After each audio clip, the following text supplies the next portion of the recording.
Well, good morning, good morning, good morning. Let me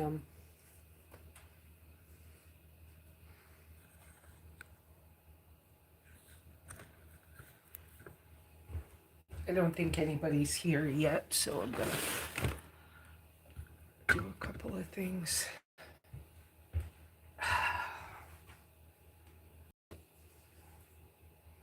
You know, it's snowing this morning. It's been snowing right now. I just see drips like rain, but there's clouds. Um, the solar will most likely be a little slow catching up with everything. I'm trying to get this closer to where I'm probably gonna be for a little bit today, this morning. Oh, there's somebody. Good morning, whomever.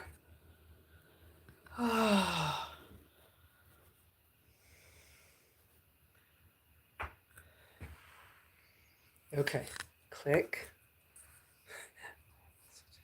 Come on. There we go. There we go. Hey, Beth. Good morning. I was finishing up this morning's journaling that I didn't finish. Oh, now that I'm sitting down, I'm like, wow, I'm small and the phone camera thing is a little crooked. But I still haven't got that adapter for the plug on my phone. My charging cord is at the bottom of my phone. And because of that, let's see. Oh, wow. Wow, my belly shows this morning. All right, for who? I hope there's no new people that don't know me. I'll feel silly. Okay, let's do like this. And yeah, I can't read the phone at all right now. So I'm reorganizing everything. Some of you will recognize my little mini sewing machine.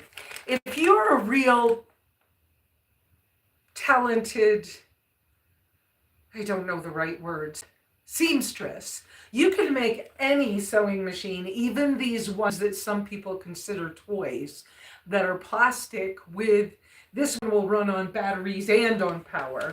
And I have made curtains for people's vans and school buses with this. If you know how a sewing machine works, you can even use one of those. I finally have been able to get that back into the cabin, but I'm not using it yet. At some point I will. I mean, my goal has been for a number of years, I've practiced it before, to get where I could do strictly old school, like hand sewing, because if the SHTF ever happens and we like have an EMT or something, am I saying the right? Wait, I said the wrong things. You know what I mean. If we lose power in the world and stuff like that, then hand stitching is easier to carry. As long as you have the skill, you could do anything. Just takes time. And some of us, like me, wait a minute, I can't drag. Oh, I can't drag this chair because. All right, so last week when we were talking, I didn't mean to, but last week I accidentally broke my Pico chair, lawn chair. And according to the company, I can't get the replacement part to fix it unless I had registered it in the appropriate time frame. And I'm trying to fill out their form because I didn't register it back when I first got it. Anyways, I'm still trying to fill out the form to see if they will override some of their rules and help me have another fix the chair. Okay. But anyways, whatever. Good Lord. So it's been snowing this morning. Okay. Let's did I blow this? I blew don't blow it up that much. Good Lord. All right. And do this a little more. Oh, is it daylight savings? I don't even think about that because I'm Arizona time and we don't do daylight savings. Just like Costa Rica didn't do daylight savings, and I forget where else. But and I've been so off grid so much of my life. I prefer doing daylight stuff, so I pay attention to the moon and the stars and the weather and the whatever else. So oh, did I forget to do? I forgot to do something. Hang on one second.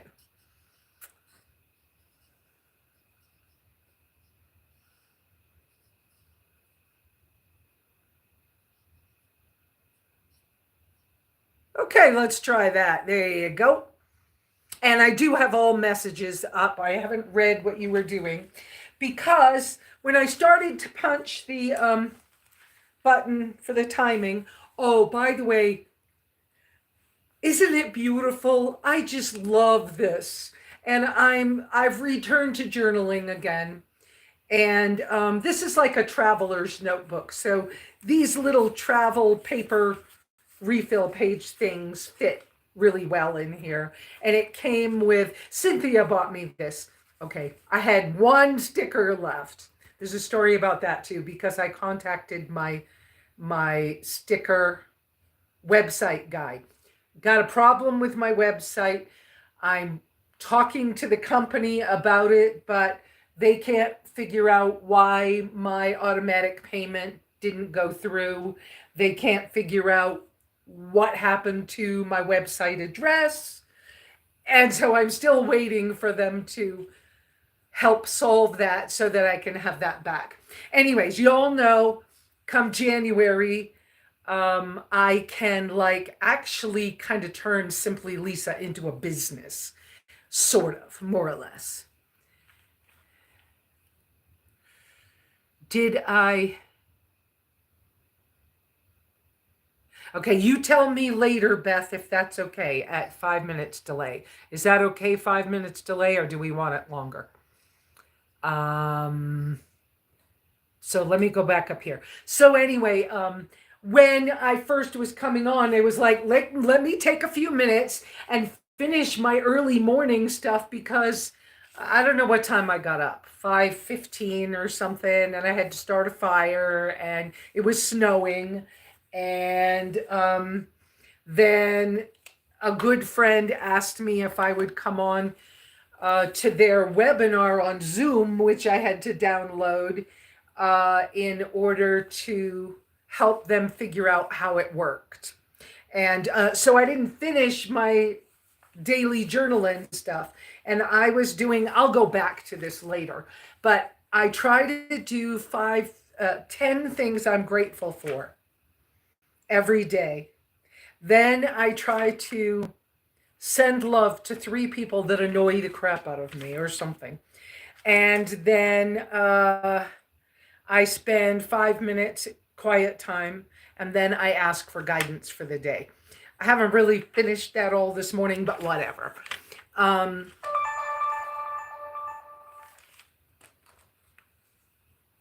The old phone, I thought it was on quiet.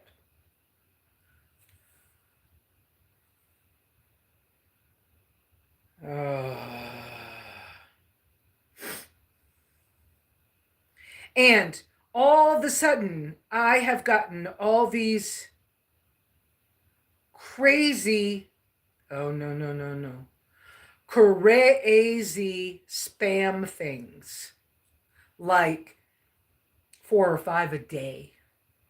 on the old phone and the new phone. I think that fairly soon I will delete my account with the old phone, even though it's been a freebie. I'm not sure it's really going to do me much good.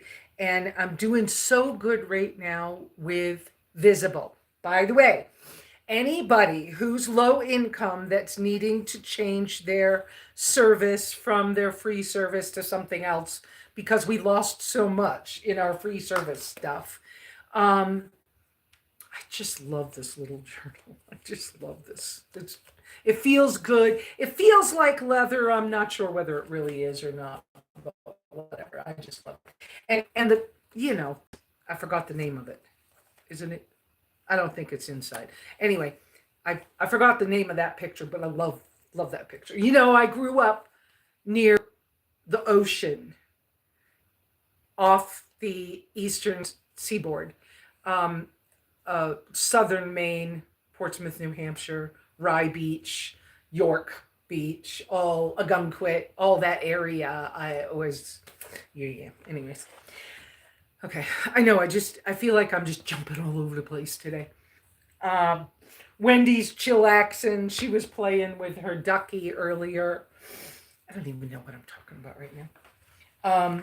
But here we are. Anyways, I this morning was also working on cleaning up my Amazon lists and wish list, because like Wendy needs a pair of boots and I have one skein of yarn. I need to make her a sweater or something. She's okay right now, but I kind of want to get her a winter coat. I had to give away the one I got last year because she ended up being twice the size she was supposed to be. You know how things are. So folks, this morning, if you would please do me the favor of putting 3 uppercase Q's in front of the subject or topic you'd like me to speak about today, or your questions or whatever, if you need support, if you need a virtual hug, and there's a reason and you want to tell somebody about it, you put it on there,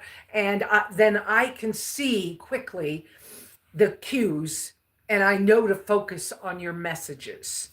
And that way I don't miss them. I do have super chats, super thanks, all those kind of things. I do have them. If you would like to donate, you are welcome to do that. And you are welcome to use either Cash App or PayPal me if you want to give me some gas money or some whatever.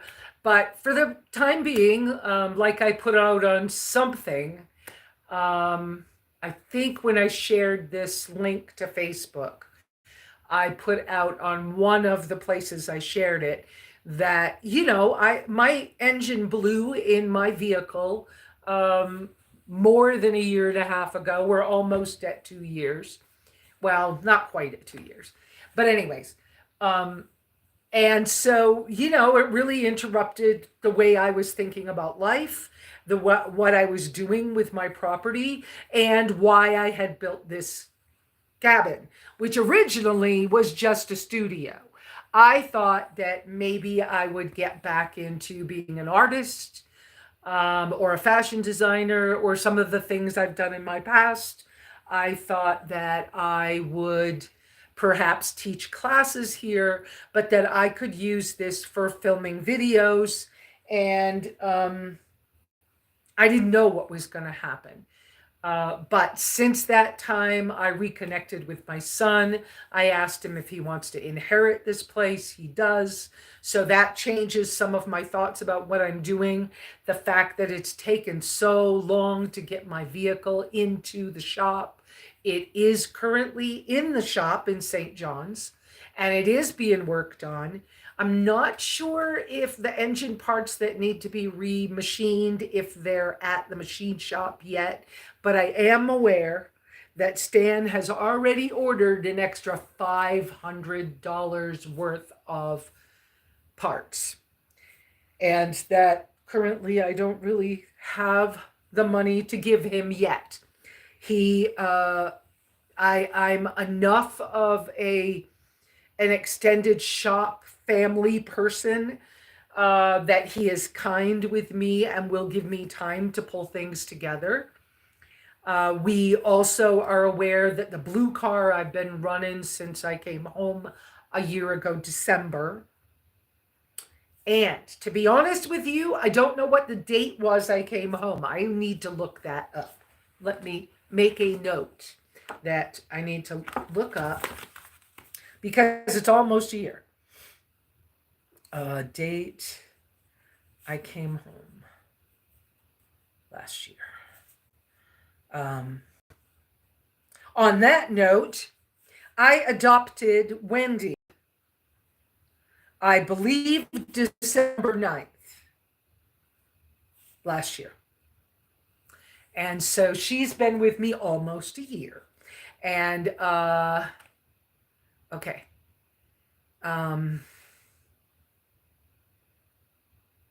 It's not raining right now. And you saw my eyes go that direction. There's a little bird outside doing its thing, getting breakfast. I did feed the cats outside. The cats are doing a great job with the rats. Unfortunately, I haven't seen any gut piles lately. So, well, I thought I saw one, but away from the yard. So maybe they're starting to kill rats further away, which is kind of nice. Okay, I'm gonna need to come back. So I need some questions, some stuff you guys would like me to focus on. I am. So I've had some health issues. Let's update you on that. Because I just realized that I've had such a habit of having a hard time with my health and my diet. And something happened this last week where I needed to help somebody else. And I realized I'm way healthier than I thought I was.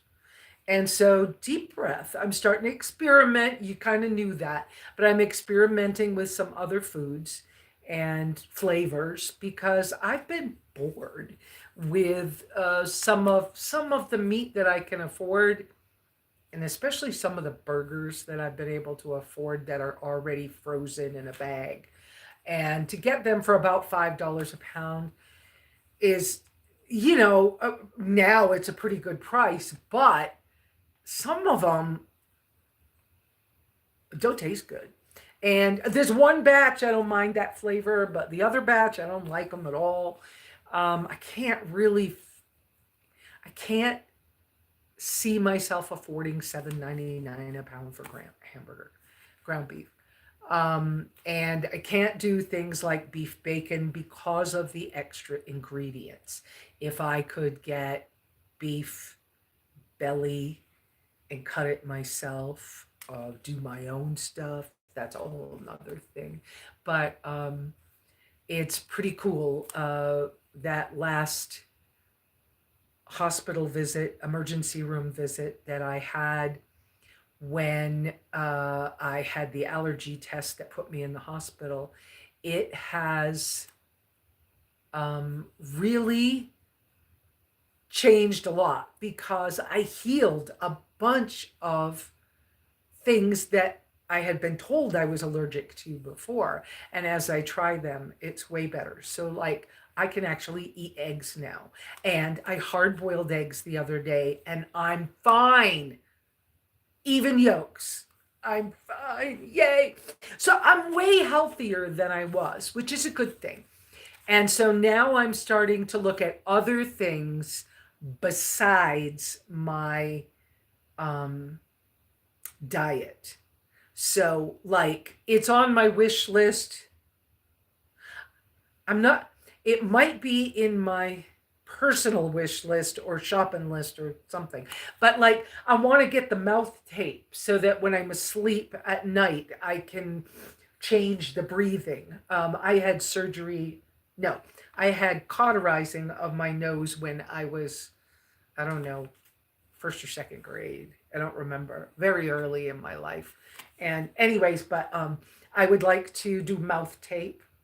The other night I realized that it seems silly, but all the lights on the solar things, they sometimes annoy me. I have a silk eye mask that I travel with. So why not just use it? And that'll solve that. I'm outdoors, rain, snow, shine. Um, this cabin is way smaller than some of you think it is. It is 12 foot by 12 foot square. Um, Not long ago, I had an experience where I have had an inspection from the county. I thought it was because somebody reported me. It wasn't, but it's okay. And and I am working with them so that I can have my occupancy permit fairly soon. But like I told them, never expected to live here. My bedrooms and my kitchens were always in my vehicle. That was the way life was. And it's what I wanted. I wasn't going to change that. Anyway, so let's, moving right along. Did I catch you up? I'm sort of just checking. Now, some of you know that I have this thing on the wall. Let me turn this way and turn the camera on the phone around. See that? Those rows of business cards and pictures. So for the time being, that has been just, things I found as I was reorganizing stuff inside the cabin and outside the cabin. And, I just recently did a memorial thing for Skipper Doodle, who passed in the Philippines. It was that whole thing. Anyway, and I just recently decided that as going forward, it's time for me to turn that into my vision board. And I don't know if any of you remember vision boards as a thing. It's worth it. It is so worth it to just have something that you glance at. Now, there is one picture of me from the very first RTR. And I was smiling and I was like, yeah, keep that one up there, because the happy, excited I was that day. Want more of that. There's no reason to not have more of that. And so, but I will be a little at a time changing what's up there into where am I going next? Because, and what I mean by where am I going next, my life has changed so much. And it doesn't mean necessarily a trip, although it might. But what is it I want? Who is it I want to put out there? What's really important to me? Some of you are aware that this week I paused, so please delete yourself from my Facebook group. I paused it and will be deleting it right away. I started to delete it, and I was advised to let it be on pause first, because I'm deleting my Facebook account. I don't want to be on Facebook at all. I just want to do YouTube, want to do my website, and I want to probably do either a newsletter or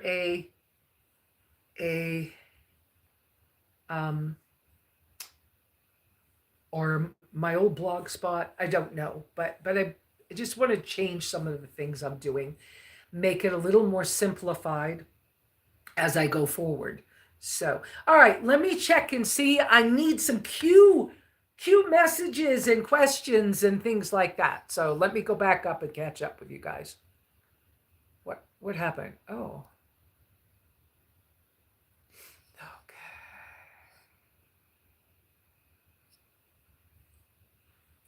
I'm 2 hours earlier than you expected?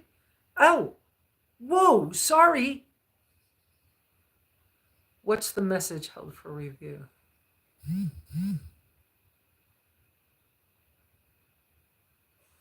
Oh, go away. If you can't come in here and be nicer than that, go away. Yeah, EMP. That's right. Okay. Hi, Donna Kay. And Sonia, hi. I was going to quit drinking coffee. Sonia, you always remind me about coffee. I was going to quit drinking it for a while. I did a little extra research and I realized coffee can't be the problem, really. So, you know what? Forget it. I'm just going to keep drinking it. I'm just going to take it a little easier with it right now because lately coffee's been giving me a little indigestion and I don't want that.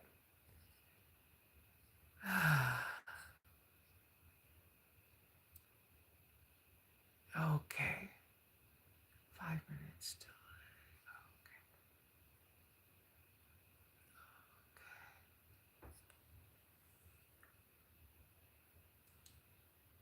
Picture is Japanese. Oh, yeah, you're right. It is Japanese. But I don't, there's a name for it. I very quick, I remember. But this is, you can find this on Amazon. I have not put it in my Amazon store yet, which I also need to organize. But you guys got to remember, I'm trying to do all of this on my phone. And honestly, I don't want to get a camera and laptops. I want to do this somehow where all my stuff is little and, travel light and often. I never know where I'm going to go, when I'm going to go, but I want to be able to carry it all and not have to be concerned about big things or big power. And that's why, if you look at my wish lists, on Amazon, you see things like portable power banks for phones because I do everything on my phone. And, actually, my eyes are pretty good for my age and all that other stuff. Some people, when they get older, their eyesight's worse. Well, mine not that bad. But it's still challenging to try to put everything that most people have on a big computer screen on the little phone and try to manipulate it. Now, I do have love this thing. Although I had a different one years ago that I might have liked better. Ooh, I almost dropped it. Anyways, it's Bluetooth keyboard. And part of why I got this one was because it has a stand for my phone. And so when I want to type a bunch of stuff, so it's very nice to have some of these little things. I like this. It works well. And it's small. I used to have one that folded different and it had a little trackpad. Is that the right name? Anyways, trackpad for your finger on the side of it. And that one was nice. This one doesn't have that. So, there are moments when I gotta like touch the screen or whatever. Anyways, let me get back up here. Liana.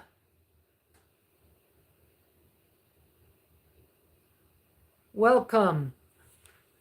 Sun is in my eyes. Good morning, Catherine. Yeah, I've had snow, girl. And I had white spots, but I just looked out and I noticed that the white spots have melted. But Shadow Wolf checking in. Hey. Shadow Wolf, get a hold of me if you're coming across I-40. I understand if you're not and you're coming across 10. But still get a hold of me if you want. Homestead and Nomads, you made it back out. Somebody accidentally had blocked you guys, you family, and I'm so sorry. But we finally got you unblocked. Yay, yay, yay, yay. Yes, my hanging bulletin board is gonna be my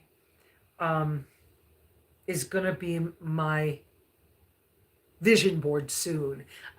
I just have to figure out places to get pictures or I gotta draw some or whatever. Anyways, speaking of time change, all screwed up. Yeah. Liana, what is the idea around a vision board? Do you just think of things you would like to do and write them down? Actually, Liana, vision board, it's all about, you kind of think of things you want to do or be or see or something. So, like, for example, This this had been, let's use this. This particular journal book, Traveler's Journal book, had been in my Amazon wish list for a number of years. Okay? Had I taken a picture of this and put it on my vision board, it would have reminded me how important it was to me. Now, along with that, on my vision board, I could also have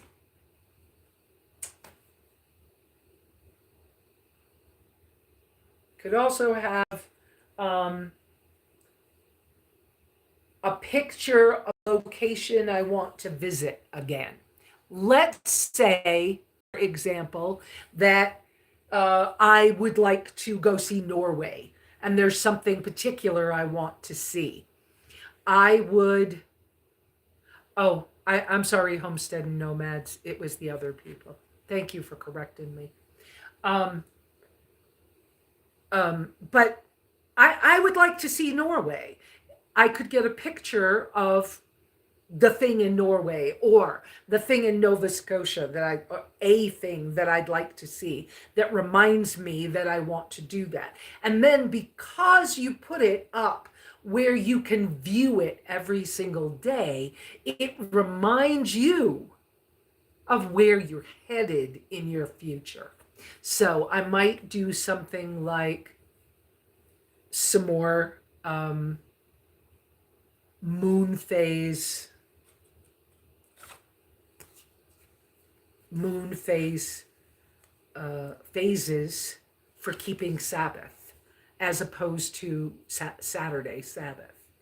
And so I want to begin, well, I already am, but it's a new thing for me this year.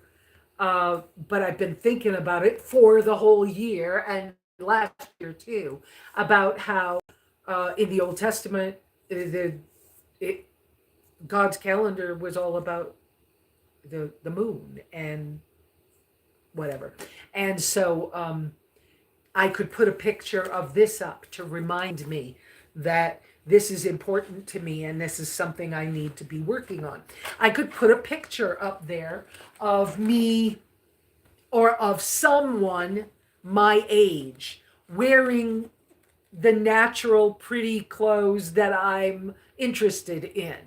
And that picture would remind me on a daily basis, because my eyes see it, of where I'm headed with my body and my clothing as I begin to. I'm a minimalist with my clothes too, people. Let me pop that around. This is my minimalist closet. It's pretty much together today. You could see the colors. The bottom side is towels and basically pants. Okay, except for gray bag is my knitting bag and the tan bag. They're both the right hand side. The gray the tan sand color bag is my dirty clothes. So but I'm that minimalist, and some people who knew me or saw me in my vehicles when I was showing them off, some comments, especially on some of the Bob Wells interviews and the SUVRV interviews, they used to say, well, where's all your clothes? Well, they're right there in that bag. And they're like, that's not a big enough bag for, But this, I mean, look, I'm way better because let's see, I replaced 1, 2, 3, 4. I replaced 4 of my shirts up on the top with natural fibers already. And the fact that my clothes are staring me in my face reminds me too. Hey, yeah, by the way, every time I hang my, bottom shelf, bottom rack there, the blue is my overalls, which I need to fix I'm allergic to the metal clips on those, but whatever. But the green beside it, onto the left of that blue, is my skirt. Well, when I get enough money and I'm ready to replace that, I want bike shorts that are swim shorts, and I want a rip skirt from Hawaii, a rip skirt Hawaii skirt, um, because it's multi-purpose and can do all kinds of things. And yes, Beth, I see your comment about rolling clothes. When I pack for a trip, yes. When I'm here at the cabin, no. But that's because I don't have a place to put the rolled up clothes.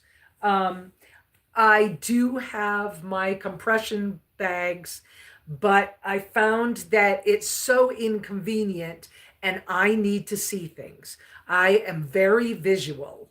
I like my cups to be see through and all that kind of stuff. So, all right, let me go back up a little bit. So, Donna K, what is that thingy called? Donna K, are you asking about the hanging bulletin board thingy?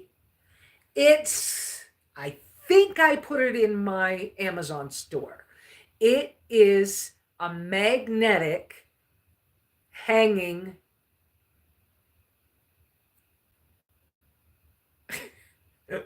bulletin board. They kind of sold it for putting pictures on the wall and stuff like that, but I don't think it matters what you put on it. I was hunting for making sure it had black metal clips that look a little old fashioned.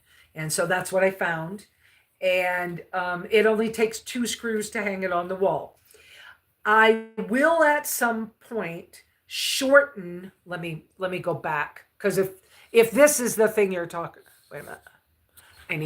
Let me loosen this a little bit. It's hard to do this thing with that part of the tripod tight. Wait a minute. There we go. I don't have a ball on this tripod. So, okay, so you can see the lines that go down behind the pillow. Those lines are metal, like airplane wire or something. And they're probably 4 inches below the top of that pillow. I want them to be at least as short as the windowsill. And so when somebody comes through that's able to crimp the wires appropriately, then we'll shorten those. And then I think what I'll do is I'll take cord connector things. So there's these little plastic clip things that have 1 screw hole in them. I can't think of the word for them. But anyways, I will put that so that it doesn't like sway in the wind. Because when I open all the windows or I open and close the door really fast, that stuff blows. So I'll be tacking it down a little bit. So I hope that's what you wanted. Judith Lawrence, when coffee starts giving the indigestion, you switch to instant and it helps. For me, switching to instant has been a problem before. Right now, I think I'm just kind of trying to make sure I'm careful and that I make it a little weak. And I'm so far okay. I don't know what's going to happen with that. It was BDRO. Okay. I like that. Thank you, Liana. Okay. If you roll close. Okay, I watched that.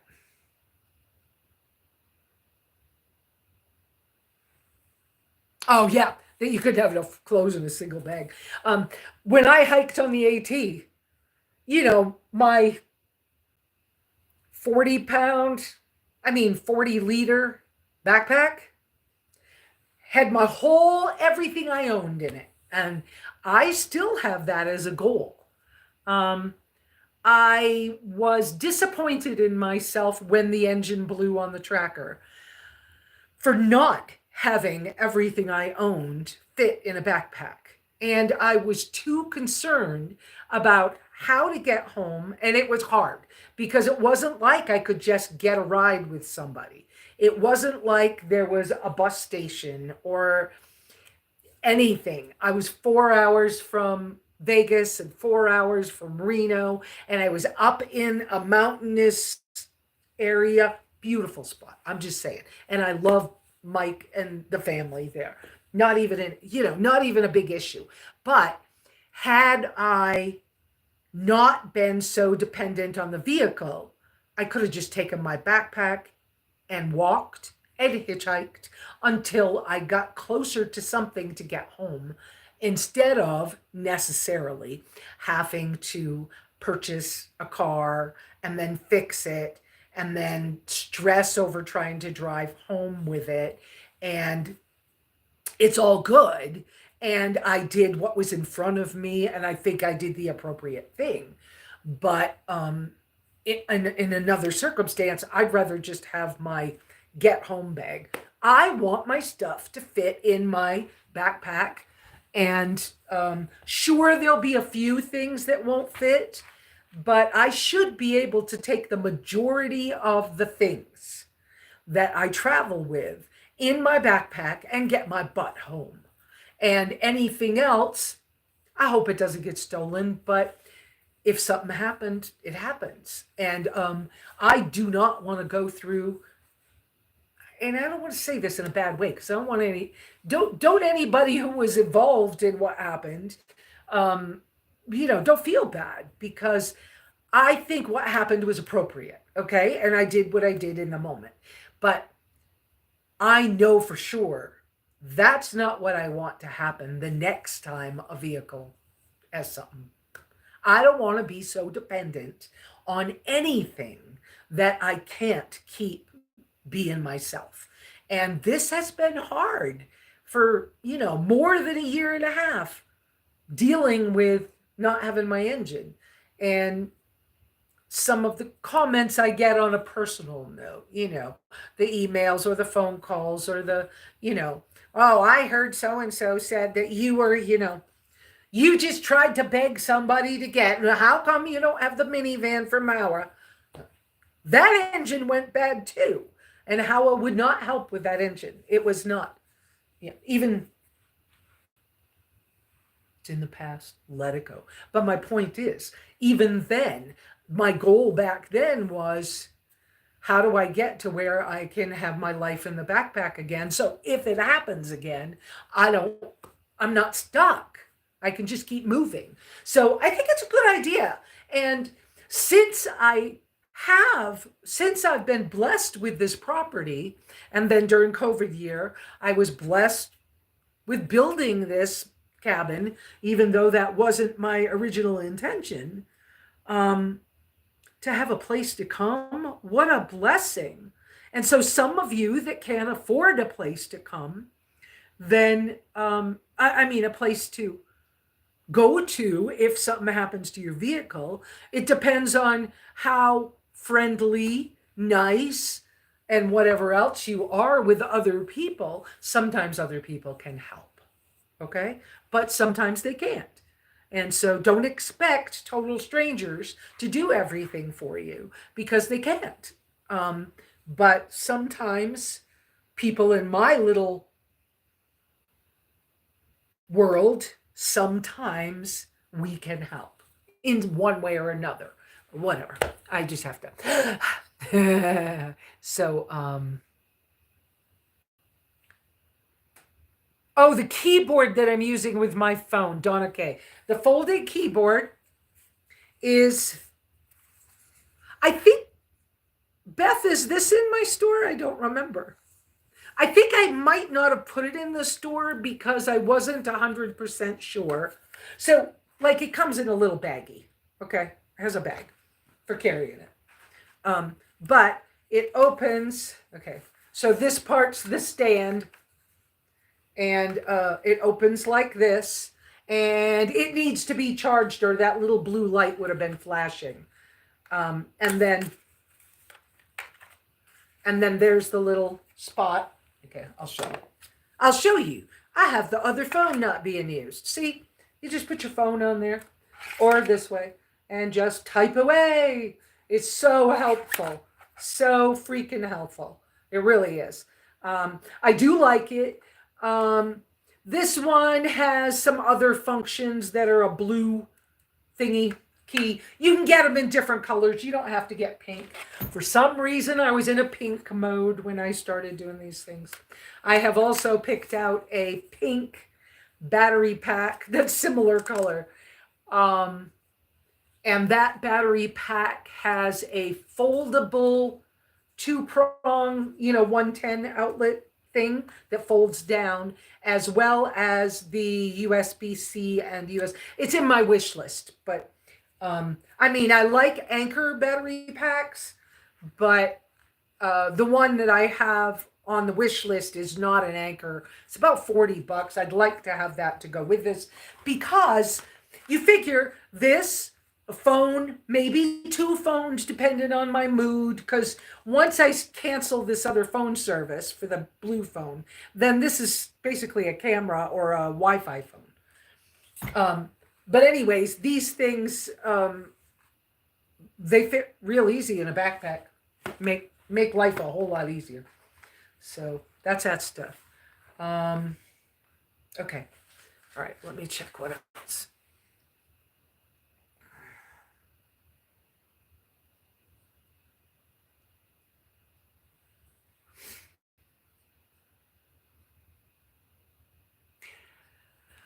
Guys, like Judith, if you wouldn't mind putting the 3 uppercase Q's, I happen to see your question, but it's easier for me to focus on the ones that have uppercase Q's in front of the question. I catch that quicker.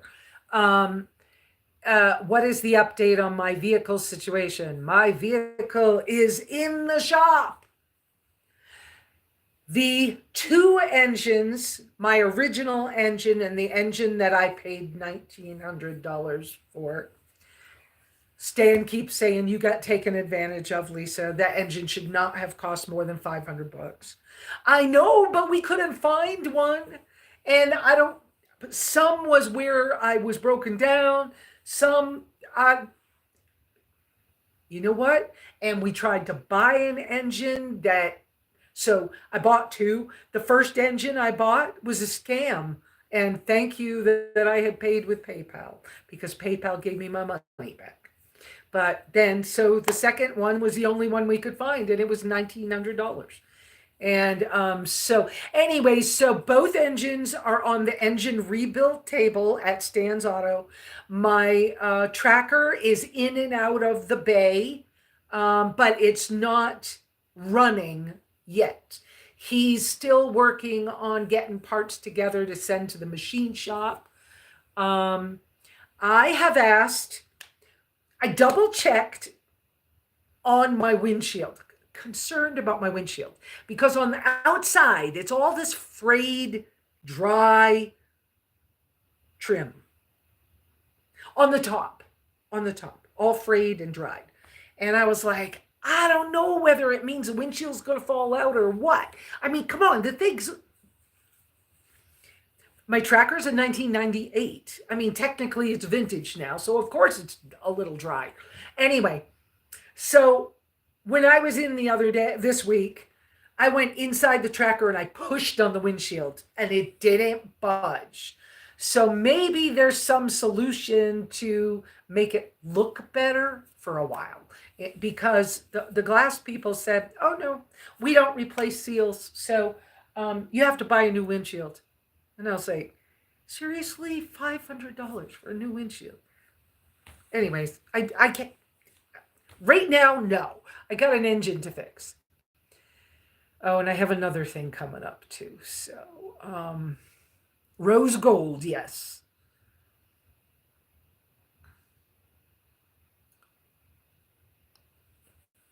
You can't open the folded keyboard. Catherine, is it the link you can't open, or you've had one of these and you can't physically open the thing? I don't know. I'm not sure what you're saying.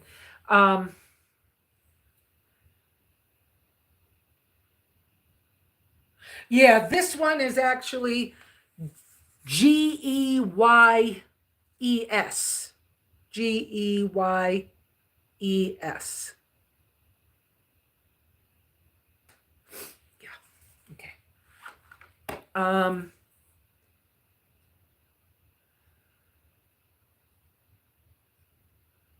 Hey, Jer, how's your thumb? Update everybody. Not here in Arizona. What? Oh, the savings time. Never mind. So, Jer, did you have snow? I had snow this morning. It's melted already, but I had snow. Is that a coffee pot in my kitchen area? Yeah, it's a vintage one that Pixie gave me. Pixie's from Sedona. It's a vintage percolator. Um, I made coffee with it the other day, but uh, I, I haven't washed dishes yet, but I screwed up and the coffee's all over the top of the percolator thing. Yes, it's a vintage. It's not in it's not in fantastic shape, but it's not in bad shape either. So yes, it's a coffee pot back there. Um, oh, the lake you couldn't. Okay. Okay. So I don't know if I showed you guys last week, but the kitchen area, I brought the vintage wood cook stove and put it inside for the winter.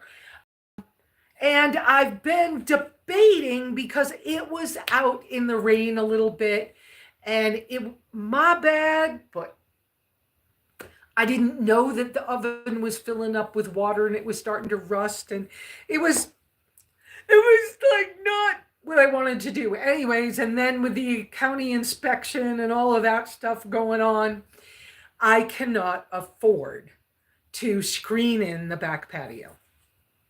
That's off the table for at least a year. Can't. So I'm looking at this, and I had a suggestion from one of my construction helpers who said, hey, Lesa, you could turn that into decent money. Why don't you clean it up and turn it into money? I could. But then when I was able to get help from somebody strong, because it weighs 350 pounds, we put it in here and I started putting it back together and I was like, I could pull those rusted and pitted burner tops off and I could make alcohol burners to set down in that space and use it as an actual like alcohol stove. I mean, I've seen this done before. I've got a couple of buddies who are welder people and love metal, and they would love to do a project like that to help me out. I already found the furnace. I mean, I knew Rutland had furnace cement. I need to get some because there's a couple of cracks that need to be repaired. But I could turn this into a cool little kitchen piece, and the oven could just be storage. So, ooh, wait a minute. Don't I have an option to start a poll? Ooh, how can I do it? Ask your community. Should I, let's see if, I hope I'm not disconnecting us. Should I turn the antique stove, antique stove into my cabin? Oops. I don't have the kitchenette.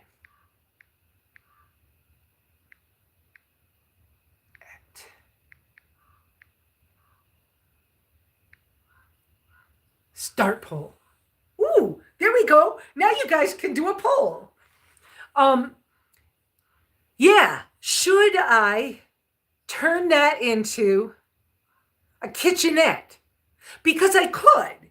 It has 3 burner spaces. And I could turn one or two could be turned into like for example, an Esbit or a Trangia burner. We could make a pot stand that holds the burner that fits in that hole. Or I could use one of the round spaces as it could hold a wash pan and be a sink. So I've been thinking about this. And then the oven could just be storage. And so it's a possibility it could be the kitchenette. I don't know.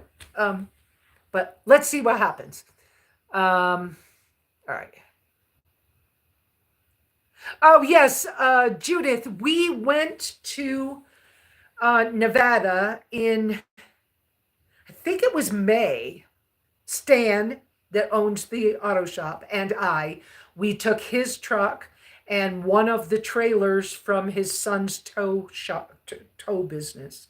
And we went to Nevada and we brought the tracker home. So it's been at Stan's shop since May.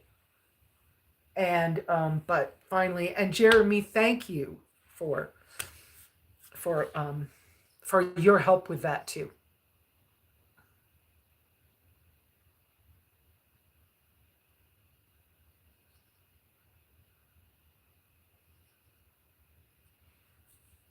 Oh, is Shane here? Shane, you are on my list, but since I'm making a new list today, Shane and Pixie are both on my list to call this week. I'm trying to do better with the phone calls again.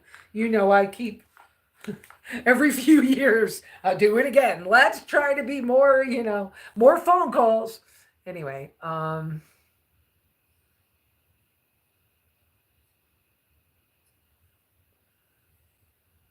hey, Iris. I don't know how much you missed. 80% of you say I should turn the stove into my kitchenette. Maybe I should. I mean, it's so cool it's beautiful. It really is. Okay. And, but it's worn pretty bad. And I cannot protect it from the weather except for it being in here. Hey, Babs. But I can't afford to screen in the back patio for a long time. I have a project I have to do for the civil engineer. It's not a bad project, but I do have to do it.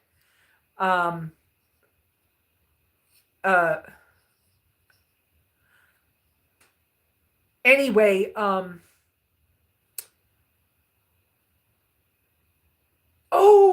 that's great. I miss you guys, Shane and Lily. Anyway,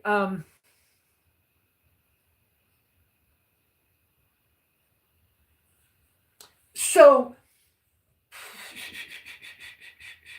I forgot what I was talking about. Anyways, since I can't do that back patio anytime soon, being able to use it as a wood cook stove is useless. And I have my alcohol burning stoves for traveling that are fantastic. Okay. But it's not that expensive to get new Trangia or Esbit brass burners. And it's possible. Yeah, it's possible that I could just turn it into a 2-burner little stove thing. That would be kind of cool too. Anyways, so there's a poll out there. Play with the poll. If you don't know what I'm talking about, don't forget to use the uppercase Q's so that I notice your questions or your subject you want me to touch on. I heard from, I'm considering taking a trip to visit my son. I think I told some of you guys. And when the idea first came up, I just went, I'm going on the train. End of story. They're off I-40 in Arkansas near Little Rock. And I'm right close to I-40 too. And the train kind of goes, right? So I'm thinking about doing a train trip when that comes. I'm trying to find somebody to house sit for me so I can go. Because I don't want to lose the cats. The cats are so good at their job. I just don't want to lose them. So I got a hold of my friend, Sun Raider Overland. Look him up. Um, Great guy, Brad. His little dog's name is Lily. By the way, his dog Lily is the same kind of dog as Wendy. They're both Chorkies. They have a scab on my ear. Didn't notice. Anyways, what, Miss Wendy? Um, and he has been having some. You want to go out? He's been having some vehicle problems. His Sun Raider. Let's see if I remember it right. First, the drive shaft broke, and it's like an 80s something. Sun Raider. So he wasn't sure about getting another drive shaft. But through his contacts with his viewers, somebody said, get a hold of this guy. He's in the area where you broke down. And the guy came out with a couple of drive shafts. They were able to take parts and make one. So he got the drive shaft fixed. But then his springs, which were under warranty from another company, he checked with them because he was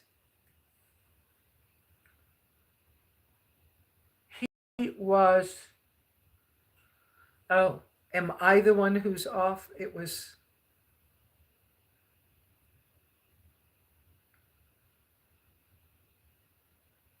anyway. I'm just seeing this time thing you guys are doing. Was I really an hour early and I didn't even realize? No, because we don't change our time. So my time should have been, unless my clock reset itself and I didn't realize it. Anyway, because sometimes that atomic clock, even though I got it set on manual, sometimes it does things. Anyways, whatever. Um, so so Brad, Sun Raider Overland, uh, he got the drive shaft fixed, but then his springs were under warranty. The company said that he has to buy new springs. So he's in a couple of weeks, he ought to be able to tell me whether he could come here and spend a few weeks here so that I could go visit my son. He likes to camp in snow and cold weather. He has some health issue where he can't be around the heat. So so we're talking about that so that somebody could be here and I'd feel better about that. On that note, I'm also working on getting my front gate rebuilt and done for the last time. We're actually planting the posts when we get around to doing it with cement. So these won't need to be moved again. And they'll be made for a 12-foot farm gate, ranch gate, whatever. The metal gates. And then after we do that, then we can redo the fence along the road that's in front of me. Okay. And with that happening, when I went to town the other day, when I saw you, Jer, came home, partway home, I got a phone call, and it was one of my neighbors going, "You'll never guess, and it's not good." And I went, "What?" And then they told me, and I was like, deep breath. Because I've been listening to podcasts again like I used to, and I've been journaling more. And, you know, I pretty much follow Stoic thought and some other things, okay, that are things that I really like. But, so, anyway, The thing they told me about, I remembered to just say deep breath and then talk to the creator about it, about how I do not want to spend something from the future. And then I get close to home and there are surveyors and workers and everything on the intersection of my road. So what's happening is they said that this coming Tuesday, they are blocking the road and no longer allowing anyone to drive up in here. And then they said, wait a minute, we just hired Moses. And I'm like, thank God, because Moses knows knows how to do it right here. And so Moses said, so Tuesday we are rebuilding the road in the correct easement. And then we are fencing this guy's property in, but it will change the road. One of the things I don't think that they are taking into account, and I hope, but I doubt that Moses really knows, that area where they're going to put the road, it floods all the time. So I don't know what's going to happen. So deep breath. All I could do is deep breath. And then as I'm driving from there, and it's, only a mile and a half from that area, I'm driving up and this Jeep is coming at me. And guess what? So I didn't know who the Jeep was. It's my closest neighbor. He's finally fixing the Jeep that his wife bought when a neighbor passed. So finally getting that Jeep fixed. And he was like, so I just want you to know, Lesa, as soon as they finish up, you know that my deuce and a half is on its way home. I just went, oh, great. And he goes, yeah. So I'm planning to make sure that I drag the road often with this railroad. What is it? He has the steel from a chunk of the railroad that is what he uses for a drag, but he hasn't. He only used it a really short time. The weld didn't hold on it. But so, anyways, all I gotta say is I have concerns about all of this. Because once he pulls the deuce and a half up in here, you know tires on a deuce and a half. Do you guys know what a deuce and a half is? I wish I could maneuver the pictures on the screen to show you. But a deuce and a half is a big military truck, okay, from the 70s. And like the tires are shoulder high to me, okay? And so if it's a mud pit, it's 6-wheel drive. He can get in and out, but I can't get in and out past his tire tracks. So I don't know. It's concerns, and yet I do not want to live in the future worried about something that's not even in front of me now. But the truth is, it's not gonna. The potential is for that to not be fun for a while. Anyway, so that's that. Okay. What else do you guys want me to talk about today?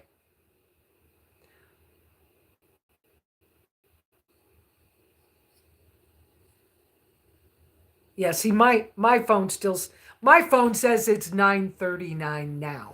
But when I started setting things up, that's not what it said. You want to come up? Oh, look who's joining us. Miss Wendy Woo. Oh, guess what Wendy's been doing? Ever since Jared was here, was that last weekend? I think it was. Jared bought Wendy doggy train-in treats. It's blue. Yeah, kissy kiss. Is it Blue Mountain bits? Anyways, I put them in my Amazon wish list because there's quite a few in the bag right now, Miss Wendy didn't take her one afternoon, and she figured out that 3 or 4 o'clock in the afternoon when she wants some more attention, we're doing dog training. So now she can shake and she's learning how to sit, but it may be the doggy hip thing. Small dogs, especially Yorkies and Chihuahuas, sometimes they don't like to sit because their hips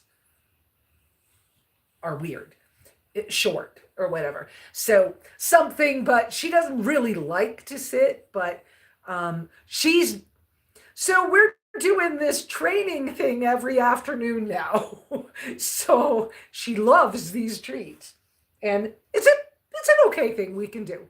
But it's funny that she's like, she'll at me and then she'll point at the bag and I wait for her to, what are you talking about? Oh, you want to do training again?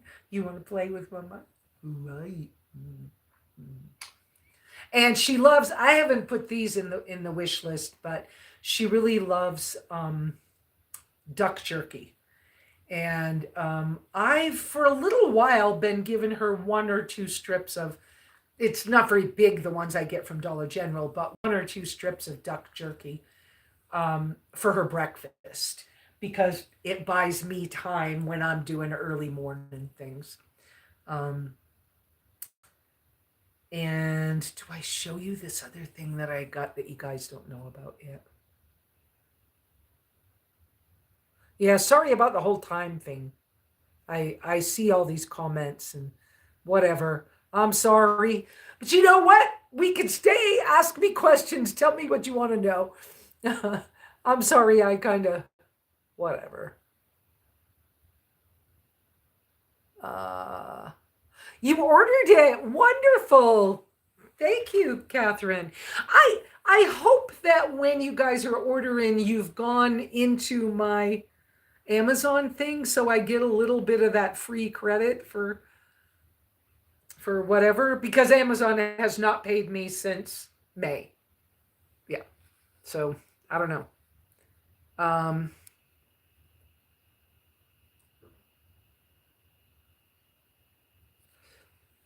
if they move the road when it floods, can you just drive where it used to be? No, because they're going to fence it in so that part of the road where it is on that guy's property. So the rule is in Apache County, the rule is all over Arizona, but some people argue with me because they don't really know the rules, okay? Nobody in Arizona can be landlocked. Sure, there are some things in cities that will landlock people, but technically, every piece of property has an easement on it. And that is so each person on the other side can get to their property. So, easements in Apache County, especially where I am, are 30 foot wide. All the way around my property, which is private property, 30 feet of my property is easement. I'm not supposed to build on any of that. Now, because I own the canyon and there's some stuff, some of that will probably never happen. But so if you're in a ranch community, the ranch would have negotiated with the county on a different easement width. And so some, like Horizon Ranches, it's only 10 feet per lot. But this prevents anybody from being technically landlocked. Now, you can't help when there's a canyon or a cliff or a whatever. You can't help that natural landscape might landlock you. That's a different issue. But so because of that, when you buy a piece of property, if a road goes through and it is an N road in Apache County, let's just talk about Apache County. N and then number, the N is not north. The N is non-maintained. If it's an N road, that N road technically is supposed to be on easements. Straight lines that follow property lines. 30 feet on one side if it's private property. If it's in a ranch community, it's a different width. But in my case, I'm on private property. 30 feet, that's my property. 30 feet, that's the other property owner. And the two together make 60 feet. The road is supposed to be in that area. Okay? That's how it's supposed to be. So if you buy a piece of property and there is a county maintained road, that road number will not have an N. For example, 7230 or 7231. They do not, they are county maintained roads. You cannot change where that road is. And it may not be on the easement, but you can't change it and you can't block it because it's a county maintained. On N roads, which are non-maintained, then you are able, it's your legal right to fence your property on the easement line, not on the property line. So for me, for example, I can fence 30 feet in from my property line, but I cannot fence at my property line because technically that 30 feet of mine plus the 30 foot of the other person on the other side of me, that is where the roadway belongs. So if you buy a lot and it has an N road, you may block, you may fence your property on the easement line, but you must provide the same quality of access road as was previously on your non-easement part of the road in the easement. In other words, you got to cut the trees, you got to hire the big equipment, you got to make access for the people who have used a road that used to be on your land because now you blocked it. And so technically the way it should be done is you make the road first and then you put up your fence in the correct place. And then you're not blocking anybody.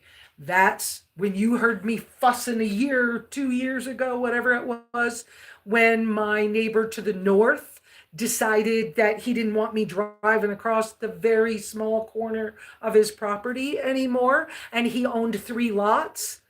I came home from shopping at Walmart and there's a thing across the road, no trespassing. I can't get home. And he just got up in my face. He used to be a van dweller. He was at a lot of the early RTRs. And he got right in my face close and said, "You're too poor to sue me. It's not my problem. You figure it out. I'm not cutting any trees. I'm not fixing the road. I'm not making it so you can get home. It's not my problem." And I'm like, well, poop. What am I supposed to do? That's not fun. So yeah, it's a story, but that's the way it works, okay? Oh, cool. Thank you, Beth, for telling me that you try to get the links from my store. Thank you so much. Oh yeah, Blue Buffalo. That's the name. So no, I can no longer drive where we've been driving. And it always floods down in there. In fact, that's one of the problems I've had with the very end of the road that is on the neighboring property to the one that just was bought, because it becomes a pond. And the cattle will just stand down there in the pond, wallowing around. It's messy. It's not fun. And there's another one of those up closer, but that neighbor's not ready to do his fencing yet. And I don't know how he's... let it go. Just let it go. But sometimes these things are not fun. And so off-grid stuff, I'm just telling you. I found out about, okay, Beth, I found out about our easement the hard way. I planted 200 Christmas trees along the edge of my lawn, 10 feet from the road, and the road agent came through and bush hogged them. Yeah, exactly. Or your neighbor who moves in went, in a place like I'm in, when a new neighbor moves in, they can just cut all the trees. In the easement, they can cut the trees. Can't cut the trees on the property, but on the easement, you can cut the trees and you can drive through there. Well, hi, who's this? Melanin Moisture? Hi, welcome. By the way, please use 3 uppercase Qs for me to see your either topic that you want me to speak about, or because it's easier for me to see it fast when they're scrolling by, I can just focus on the uppercase Qs, or ask questions, and I'll see if I can help you or somebody else can. Okay. Here in North Dakota, when drifts cover the roads, they don't plow. You just drive through the field alongside the road. Well, this is one of the problems here in this part of Apache County. There are places not far from me where the road was on the easement, but in the winter or in the monsoons, there'll be 9 or 10 different sets of little tracks where people drove wherever they wanted. Somebody owns that land. That's not cool. That's so not cool, but it's what happens sometimes. Oh, Bernie, welcome. Oh, you're welcome, Melanin. Can I call you MM or something? So, okay, I'm checking our poll again. 78% of you say I should turn the antique stove into the cabin kitchenette. Does anybody need me to explain more about the cabin kitchenette? I mean, the antique stove thing. I wish I could see which one of you said no. When you said no, because I think it's a cool idea. When you guys said no, wait a minute. What is this up here? Wait. Whoops. Oh, is it an edit? No. Okay. When you all said no, why did you say no? What is it about the please review the kitchenette ideas? Sure, no problem. Okay. So okay, for some reason I can't. Okay, I wanted that. I wanted to see what y'all are saying. I'm going to, let's see. Okay, Sonia, bye. Have a good week. And I'm sorry I kind of screwed up time-wise, but we'll deal with it, right? So I'm going to change the phone a little, and we're going to, whoops. You don't need to see my whole face, but that big. But let me adjust the angle and the, okay, let me adjust this a little more. I'm hoping it's messy this morning because I didn't, okay, let's see. All right, so now I'm going to get up. I have my pajama bottoms on, guys. You're just going to have to forgive me. So let's talk about the kitchenette idea with pictures. How's that? I'm moving the chair so it's not in the way. Okay. How do I do this? See, this is a dry cabin, y'all. And so when I go to wash dishes, I have 2 bowls like this. These are 7-inch bowls. And I either use 2 of these or there's a 15-inch stainless steel bowl that I have. Anyways, but like, I'm not organized with this right now. So, okay. Let me move some things around. And, oh, the wood stove's not hot. Let's use the wood stove. Let me move some stuff. Paper towel. Okay, I used to have a paper towel rack right here. And I took it down because I wasn't going to do the kitchenette. And now I can't find the paper towel rack. It's somewhere, but I'm not sure where right now. Okay. This is this. You see it on me? Okay, this is my Trangia fuel bottle. This helps me with my alcohol. I love these. Yeah, I love these. They work good. Okay. And okay, Dollar General had a stainless steel like bacon grease holder. I have tallow in it. This is one of my little, you've seen that before. That's one of my little charcoal stoves that I can use as sterno or canned fuel in, or I can put an alcohol stove in. And my Bargo stove, I'm going to talk to these guys about because this is titanium. I'm going to talk to these guys about a sponsorship for January. Because I just really like those a lot.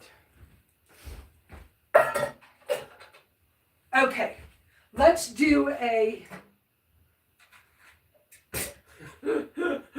I'm like, you see... You see how things are.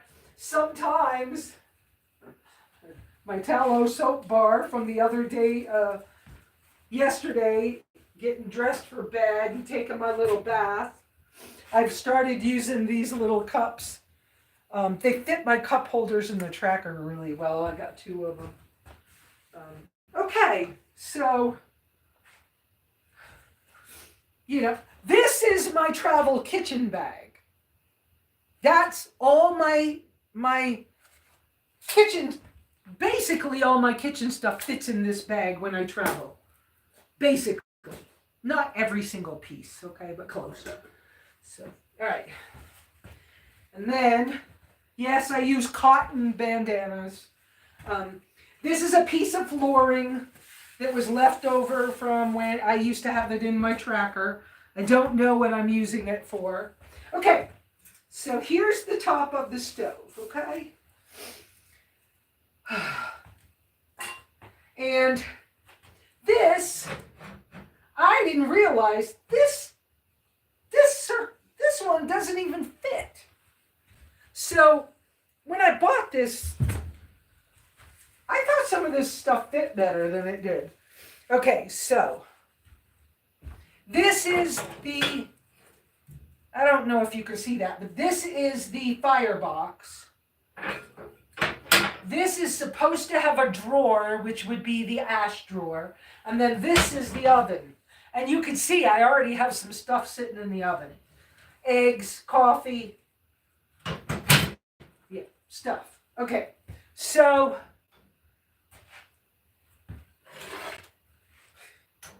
there are these removable burner things, okay?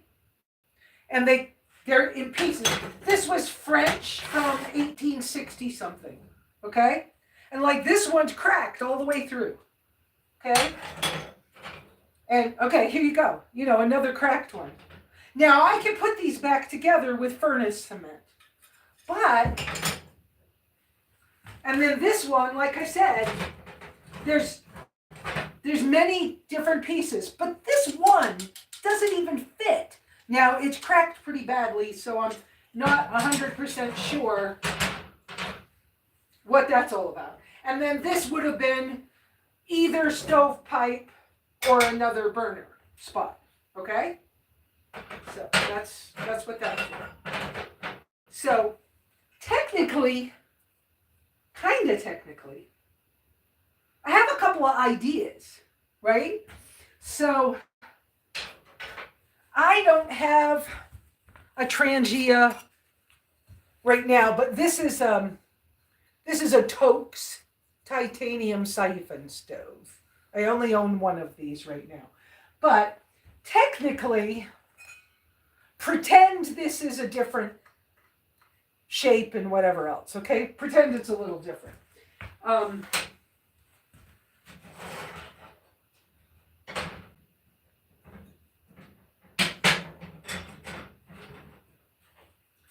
Technically, I could make a gizmo that would be a pot stand for an alcohol stove in here, and I could do another one for here.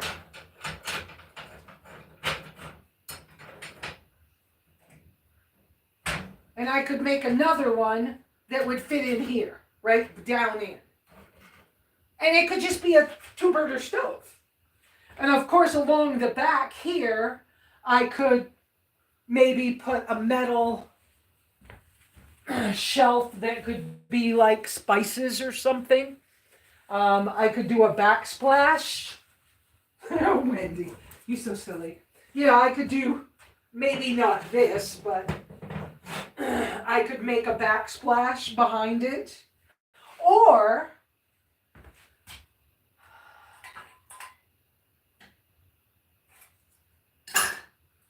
I could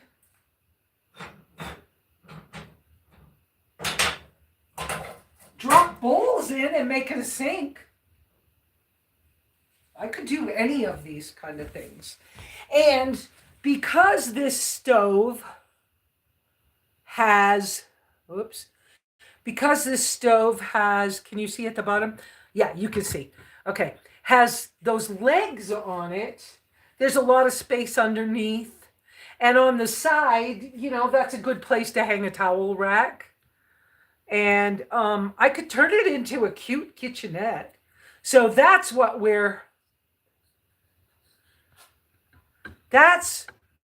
the poll was about. Okay, wait a minute. I forgot what I did, so I can come back and so now that I showed you, whoops, you don't need to see all my pores in my face. So now that I showed you, what do you think now? I'm going to end the poll because, wow, you guys really, you really want me to turn it into the kitchenette. Because I can't afford the back patio. It'll be more than a year. And there's little issues. I mean, yeah, this oven, the oven door is fine. There's a crack right here. Oh, you can't see that. Whoops. Let me go back. Go back this way. No, too far. Too far. Okay. There's a crack from here up here. I can fix that with stove cement. But okay. But so 76% of you guys said do it. So let me go back up.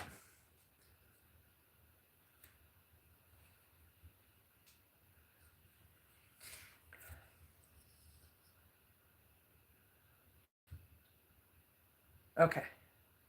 I want to know how you're talking to me if you say, I wasn't meaning M&M, I meant MM. I was like, because I couldn't see the, look at me squinting, melanin moisture. Okay. So, the stove is beautiful, isn't it? And the stove is awesome, absolutely.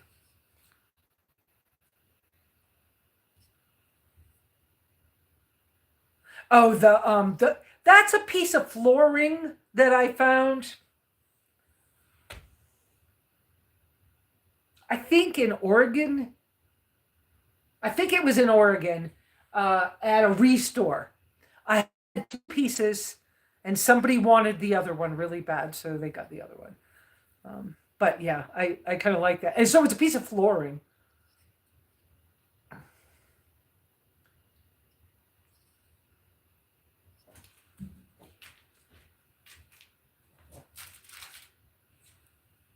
Yeah, it is kind of rare. It's from It's French from the 1860s. Um, and I looked it up. But I could do any of these things I'm talking about, like my putting that blue bowl down in there. Those things don't take any. It doesn't take any. Uh, it doesn't take anything away from the stove, but or like that construction guy suggested, I could sell it and turn it into money, but whatever. I don't know.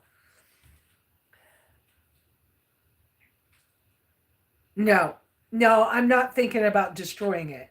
I just want to, I want to use it in a way that makes more sense. And already, I mean, come on, I'm using the oven for eggs and coffee, and kind of nice. But it's like, should I do more? Because it's going to be more than a year before I can do anything else. I don't know.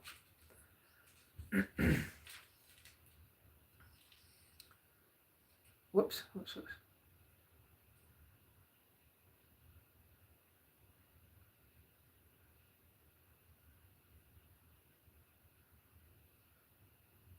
Yeah, thank you, Beth. Yeah, I don't wreck stuff. You're right. You're absolutely right. I don't wreck stuff. Ms. Babs. So I don't wreck stuff, but I was sort of like, do I? Because already I just needed the space, because some days it's really cold and I need the wood stove fire, and some days I don't. And so I'm using the alcohol stoves, which I travel with. Now, I can say this. Originally, my idea for here was that I was going to have a hanging kitchen that could go on the outside of my vehicle and could come and be mounted below that window on the inside, or could be mounted out back on the back wall of the patio, right? The back wall of the cabin for the patio. And I hadn't found what I wanted yet. And I was like wondering how I was going to make it. And how weird. I just was looking at some Overland Expo new stuff. And somebody has done it finally. So, of course, I'm going to get a hold of them. So, okay, let's see. Let's show you. Let's come this way and scoot this. Whoops. I don't know if I can do that. See this little desk thing? I showed you this before. That cup's on. Okay, my cup's on it. Stuff's on it. It's my desk thing, right? It's a steering wheel desk. Okay? Sorry, that's really crooked for y'all. I can tell. Anyways, it's a steering wheel desk. And so I'd been hunting for a steering wheel desk that was a little bigger than this and had some storage so that I could put all the kitchen stuff in it.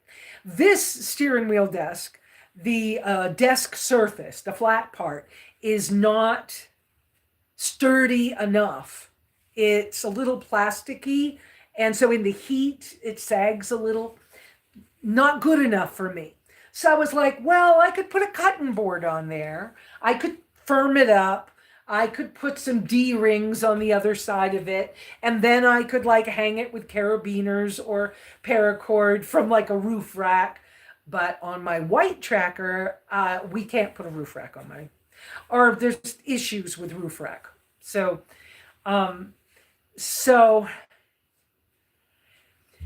so, but this company, what's the name of the company? Hang on a second.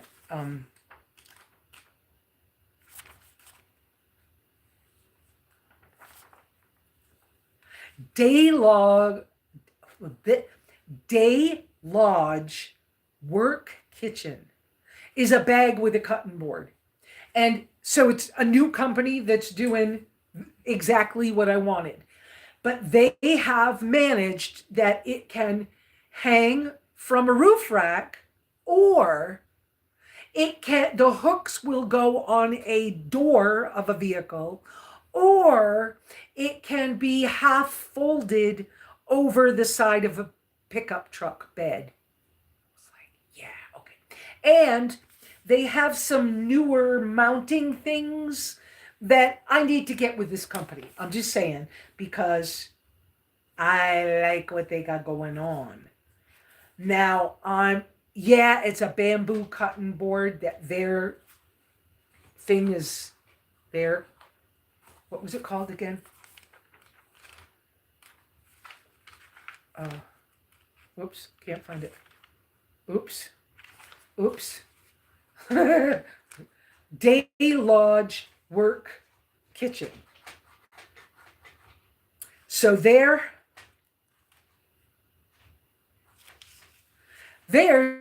a bamboo cutting board. And I've been considering, because right now, titanium cutting boards are cheap. Right now.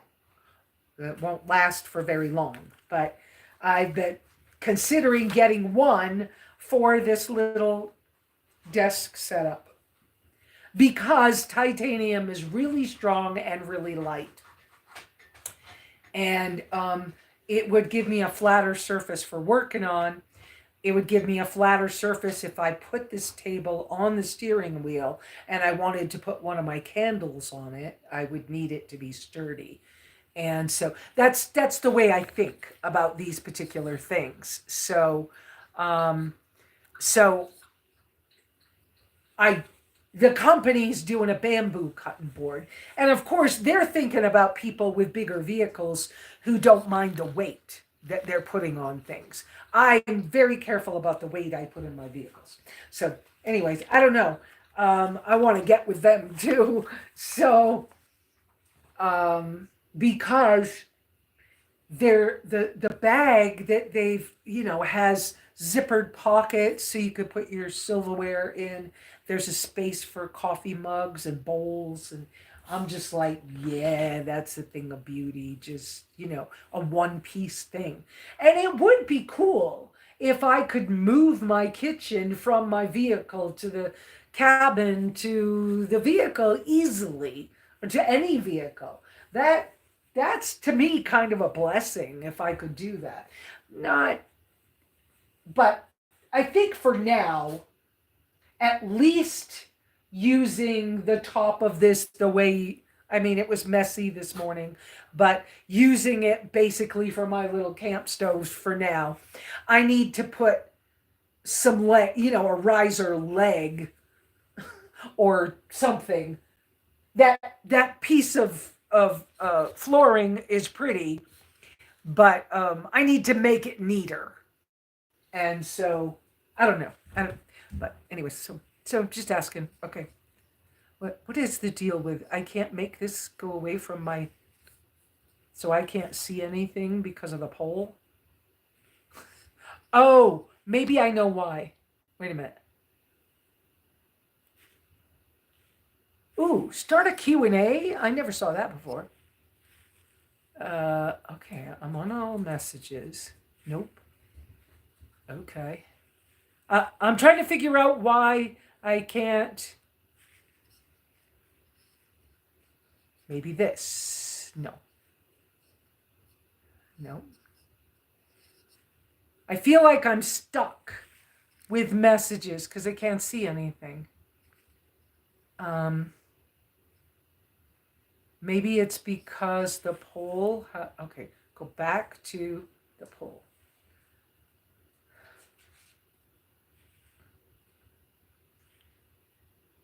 Nope. I can't get rid of it from my screen, so I can hardly see your stuff. All right, so what's going on?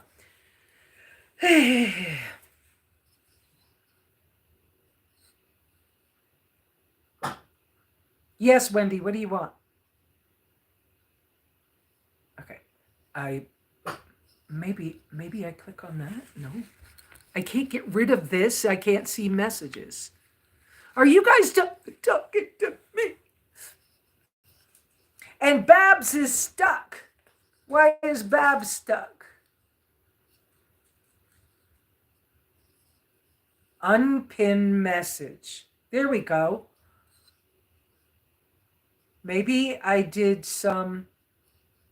Nope. Okay. I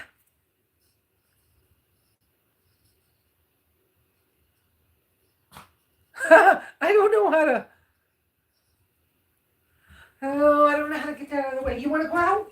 What are you doing chewing on wood? Oh my goodness. You need a chewy stick? I don't have any chewies. We're fresh out of chewies right now. So, yeah, so I've been thinking about, how to utilize this for now. And so, but I need to make little legs to lift whatever top I use on this, to lift it up, because this one piece of burner doesn't fit right, and it doesn't even act like it belongs on this stove. And because of that, it sits higher. See how it sits high? Oh, you can't see. It sits higher. Here I am talking to you. This one round circle sits higher than everything else. So that's why I temporarily, okay, get this. It should be like that, flat. Anyways, so I stuck these couple of chunks of wood in here. But I didn't have enough pieces when I did it. That's dirty. I have all these dirty dishes, you guys. Anyways, oh no, I need this one. I need this one over here. To keep this, to keep it more level, that's what I did, temporarily. Okay, that's that subject. We've done that. So, I don't know. So,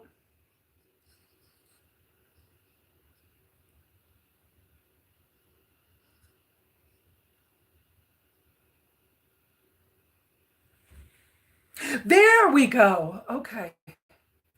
Now I can see your messages again. I think I had to reset it. How do you keep your eggs fresh?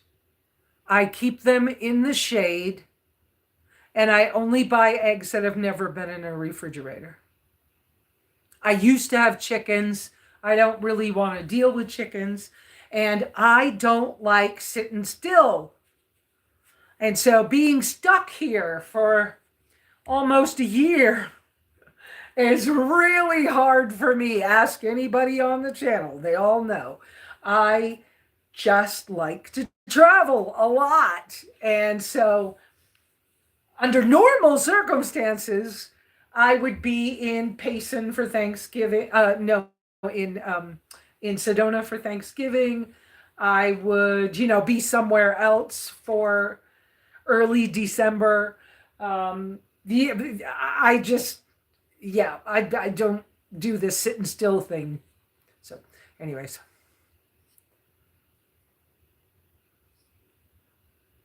Yeah, it's even if all I do is what I'm doing using the top of it, I just got to make it neat. I can't stand the mess. And anyways, and it's being protected. Yeah, that's true, because I did, by getting it off the front porch. Oh, Miss Wendy, you want to be in the chair? Come here. I'll hold you. It's okay. Everybody likes seeing Miss Wendy. Or a lot of people do. Maybe not everybody. Hi. I know, he's a good girl. He's such a good girl. Yeah, everything's written in Jello. So, but when I realized that the oven was filling with water and it was starting to rust, that was like, okay, no, we got to do something, because I got to protect it. And I hadn't thought about bringing it inside until that happened. And then once I brought it inside, I was like, well, wait a minute. I could use this while it's inside. So I've been kind of like, but you got to remember, I'm still cleaning up from whatever, from all the changes and okay, from getting my new bed and reorganizing tools that were gifted to me, well, that's almost been a year ago too, but um, and just the juggling and I mean, this is pretty common for off-grid stuff that you think things are going smooth and maybe it's only smooth for a month and a half. And then some storm comes up, something happens, a new neighbor moves in and moves the road, and then you can't get in and out the same, or something happens, and you just got to adjust. And so it's good to be adjustable. It's good to keep your creativity, figure there's always ways to do something. And so being able to bring that in, now it's protected from the weather. So anything I do now is just making it more convenient for me to maneuver the next batch of time while I'm here. And so I think it's okay. So another thing I just needed to do was I've struggled off and on with my firewood being way, not that it's way over. That's better for the rats in my area. And the cats are helping, yes. But I want to bring wood up on the front porch, but the wood on the front porch needs to be protected from the rain because the rain rains right on the front porch. And so this month, payday just happened. I ordered a 4-foot wood rack with a cover for the front porch. My money, yeah, I ordered it. It was a little bit of money, not horrible. And then I needed a wood rack for inside. I wanted one on wheels, but I needed one that was small. There's not much space between my wood stove and the wall back there. Well, my chair's in the way, but you can kind of see. So I ordered both things from Amazon. So that was my big purchases this month. And so those are supposed to be here Tuesday, I think. And then I'll be able to split like a week's worth of really, really cold weather wood and get it up here on the porch. And I ordered one that the legs are high enough that the cats can get under because it would call rats. It would be a problem. So I've done that. That makes life easier. But of course, each decision I make like that spends another $100 or $50. Okay, so close to $100 for the 4-foot rack. $35, $40 for the inside rack. But it'll make life so much easier and neater, cleaner. Because last year I had wood every time I opened the door. I had to move the wood to open the door. Too much, just too freaking much. And like I said, I wanted to get a new chair for inside, but I realized my old comments I use a lot. Use what you already have. So I brought in the rocking chair from the front porch. That's this back of this chair. This is the chair that was on the front porch. So it was like, yeah. Yeah, life. Everything's in Jello. Everything's written in Jello. So.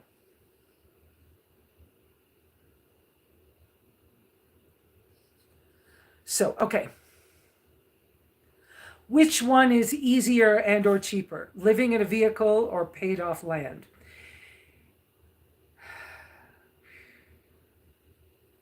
Neither one. They're both expensive. They're both expensive. I think that paid off land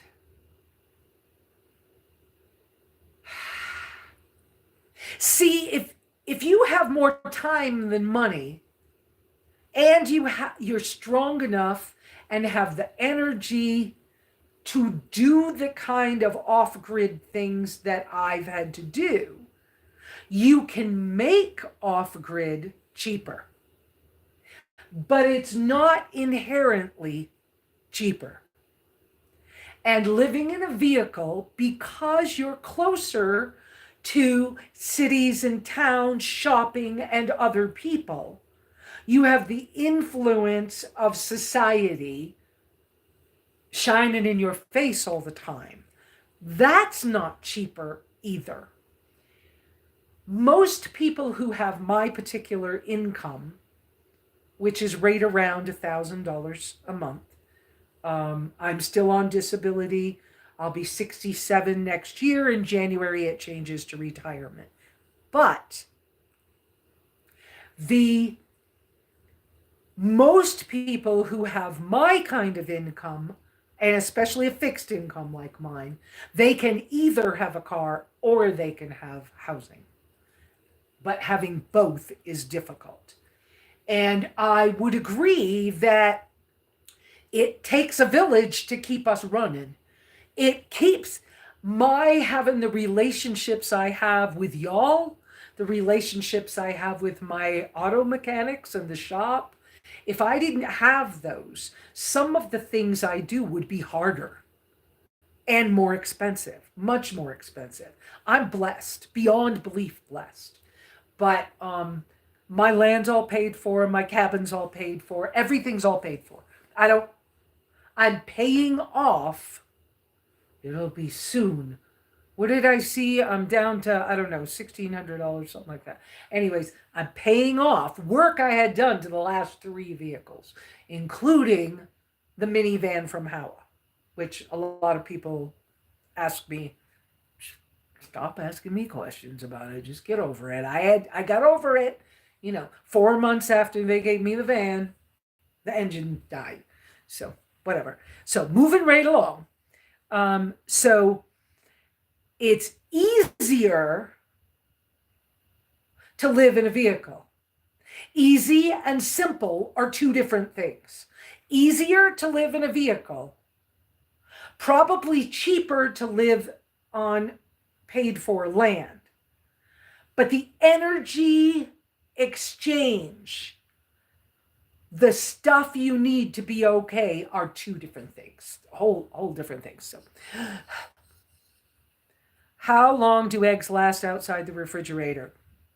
Weeks, months. If you oil them or salt brine them or water glass them, years. So it depends on how you take care of them. But only, well, I have lots of experience with eggs. So even if I buy eggs from a grocery store and they've been in the refrigerator, I still keep them in the shade and in the coolest place I can keep them. But eggs don't go in the refrigerator, in my opinion. And so that's the way that is. Okay, so sorry that happened to you. It helps to know about these things, and thank you for your experiences. It's priceless. Thank you. I appreciate that. May I ask, do you pay a lot in taxes for your land and cabin? No, I do not. It's part of this thing that just happened with the county and I just have agreed with the county on the new assessment for the value of my property and cabin for taxes. I just agreed with what they said, and I took the advice of the tax assessor herself, and I applied to have this become my permanent residence. That's not quite the right way to say it. In Apache County, you can have agricultural land, raw land that's in a flood zone, town, inside town, all these things, okay? And so for the tax department, the tax assessor's office, we agreed the best price for me, and based on They hired somebody last spring to do aerial views.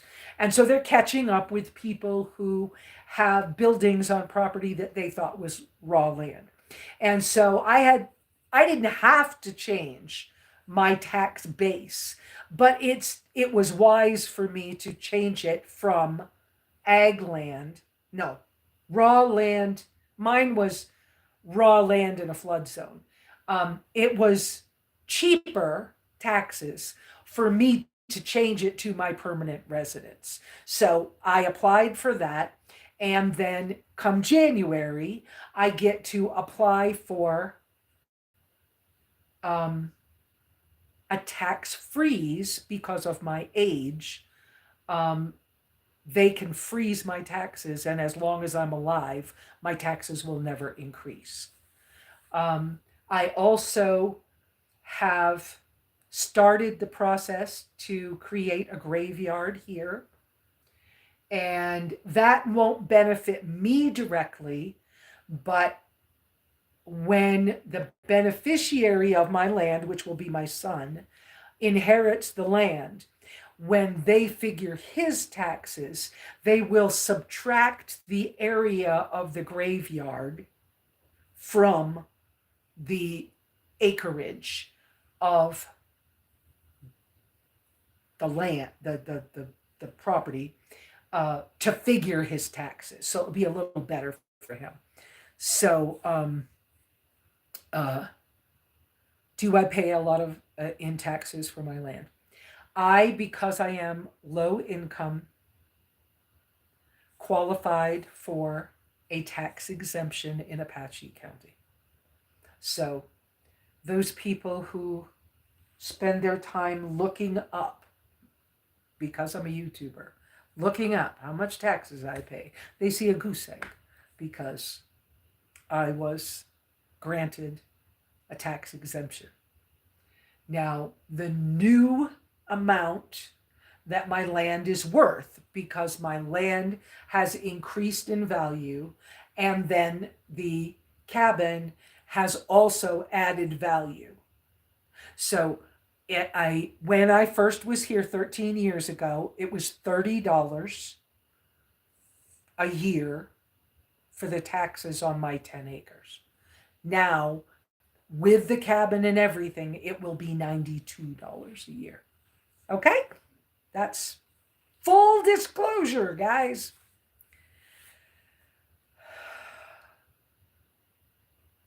And yes, freedom is very, very important.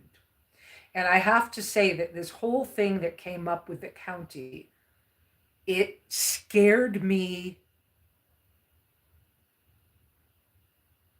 in the place within me that is concerned about my safety and my freedom. It scared me.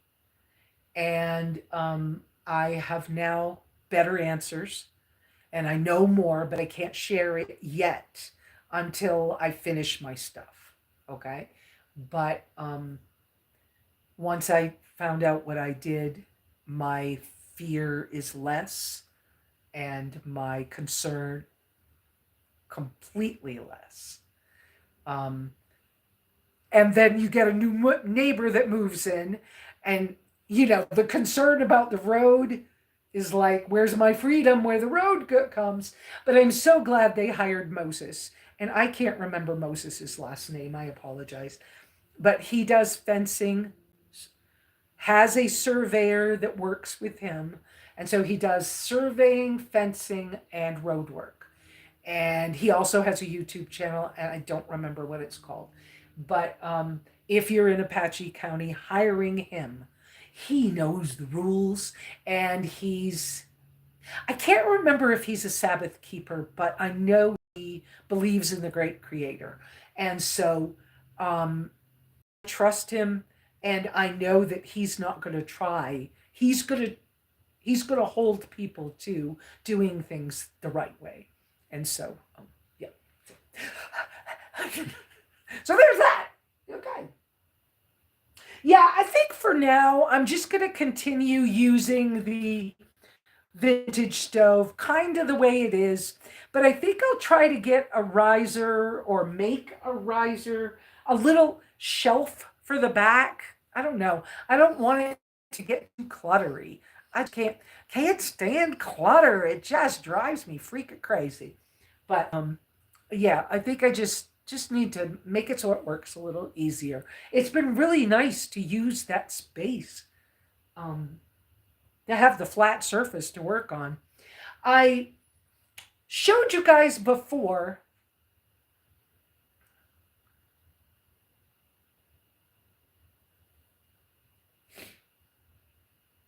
Yes, Bernie. I agree with you, Bernie.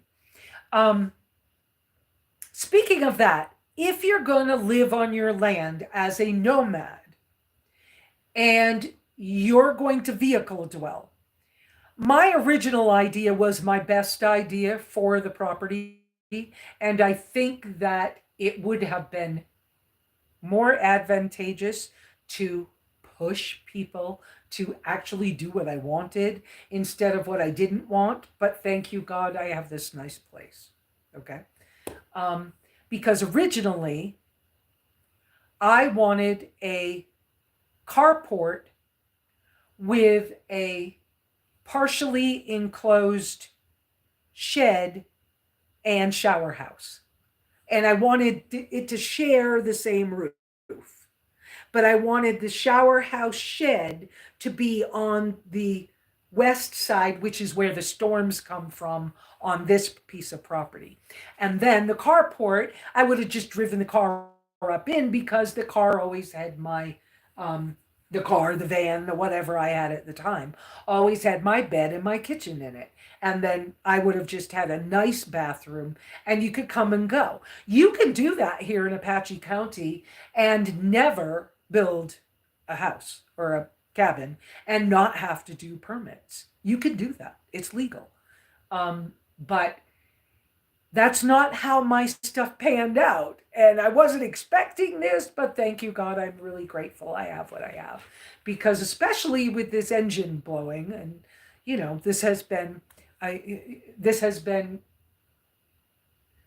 necessary. So, thank you, God, for helping me have something I didn't know I needed.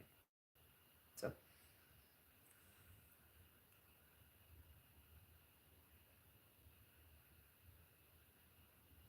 yeah. Hmm. And my garden stuff is going to change this coming year. Um, and by the way, Bernie, you and I have already talked because we talk often, well, often ish. But you know that I've already opened my gate for you. You know that you can come here. And if the SHTF happens and my closest trusted friends that are not a threat to my freedom or my mental health or anything else, those people only by invitation will be welcome here. And most of them know who they are.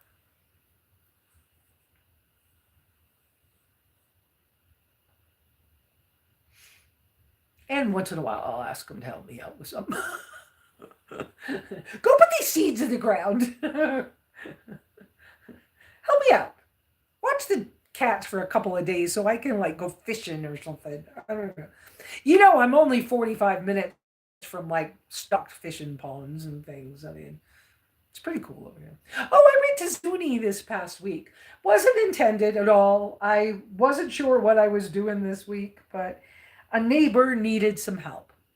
They were concerned. They had accidentally taken too much of a supplement and were starting to have heart palpitations. And they were really scared. And they had called poison control. And then they said, I remember Lesa telling me a long time ago that if something happened, I could call her. And so they called and they were like, just in case something happens or you get a really weird message from me, I don't know if I've accidentally done something and I'm going to die or what. I was like, yeah, what? And so I was like, well, How bad is it? Well, I've already put all the dogs on their chains. I've made sure everybody's fed. I'm concerned that I might need to go to the hospital. And I was like, okay, so I'm on my way. Give me a few minutes. I haven't brushed my hair. So give me a few minutes to do my hair and grab the dog. And we'll be right there in a few minutes. And so we went. Um, what I So Wendy and I went, and his dogs are big, and some of them were wild dogs that he took in, rescued, and so Wendy can't get out of the car at his house. But anyway, we went, and he didn't look good. He didn't look horrible, but he didn't look good. And he told me all about what was going on, and we walked around a little bit together and checked, and I'm watching him, and I'm checking the way his eyes look. And I'm like, so what I want to do is let's go for a ride. And he goes, I don't know if I want to go to the hospital. It'll cost money. And I'm like, well, you don't want the ambulance to come, because the last time I went in an ambulance, it was $3,500. I mean, I'm awful glad that I've got Medicare, but you know. And so I said, but what I want is I care enough about you as a neighbor and a good, strong personality person. I don't want to lose you. So I want to get you closer to help if something else happens. So why don't we just go for a ride? And I said, so we have a choice. We could go to Sanders, which there's EMTs around, but they would have to take you to a hospital. I know how that works. And I said, or we could go to Sholo, or we could go to Sanders, or we could go to Zuni. Zuni has a hospital now. So we went to Zuni, and at least we were closer in case something happened. It didn't, and he was feeling enough better that he got hungry. And so we went and got lunch. And he's much better. I've just kept tabs on him, that's all. But much better, didn't have to go to the hospital. But at least the drive got us close enough that if something were to have happened, we could have gotten him to help. And I thought that was that made me feel better, even though it was a little gas money, but like gas money's nothing when somebody's at risk of the potential for dying or something. So anyways, there we go.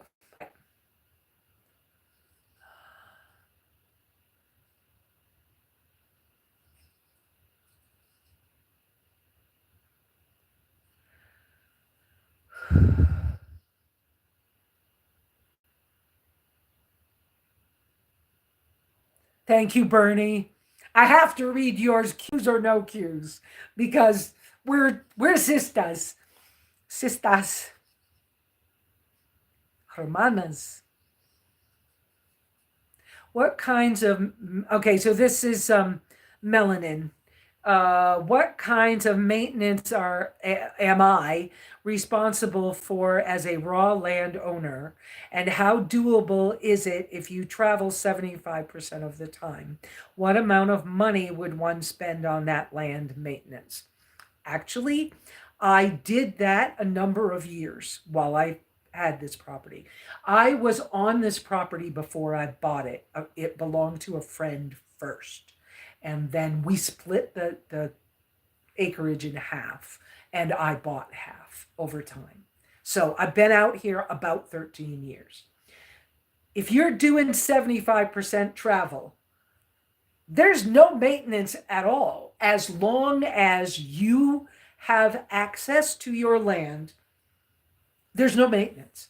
So in my particular area, making a driveway and a road is you drive on it 5 or 10 times, and it is one. Occasionally you got to pick up some down branches and move them around. You really don't have to do much. But if you're going to be in Apache County, for example, I have a lot of trees. Most people don't have as many trees as I do. But you most likely are going to need shade. You are going to need some protection from the weather. You are going to want a better bathroom than whatever you travel with.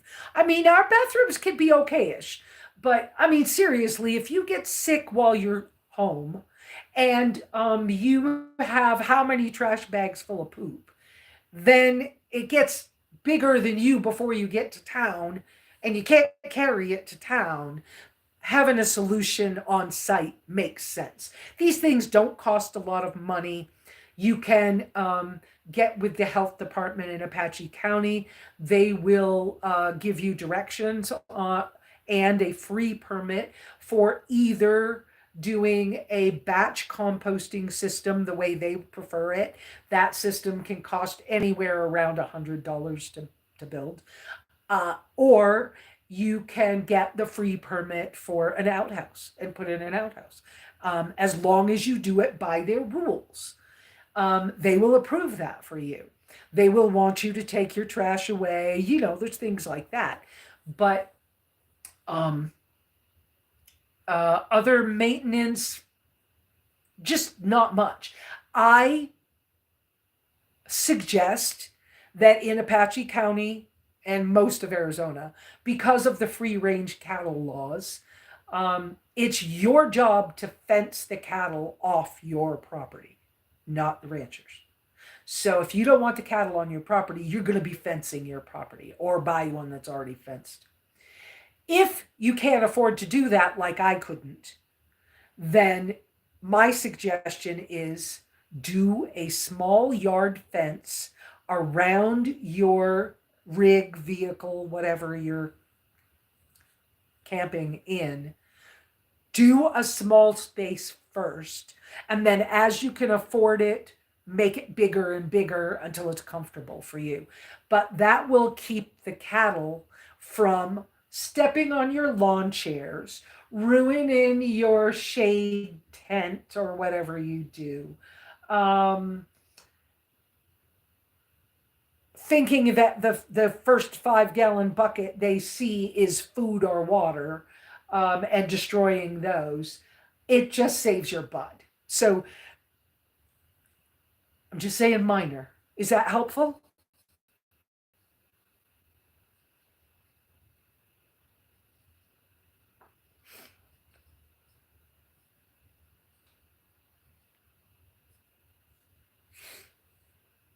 Bucket garden. Yep. Yep. I did that too. What was this? Oh, Bernie.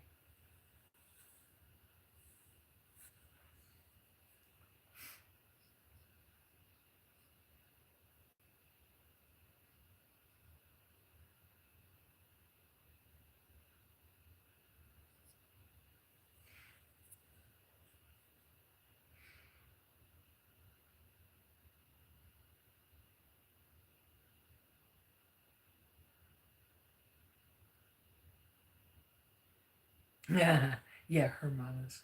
See, see, mi amiga, amiga mio.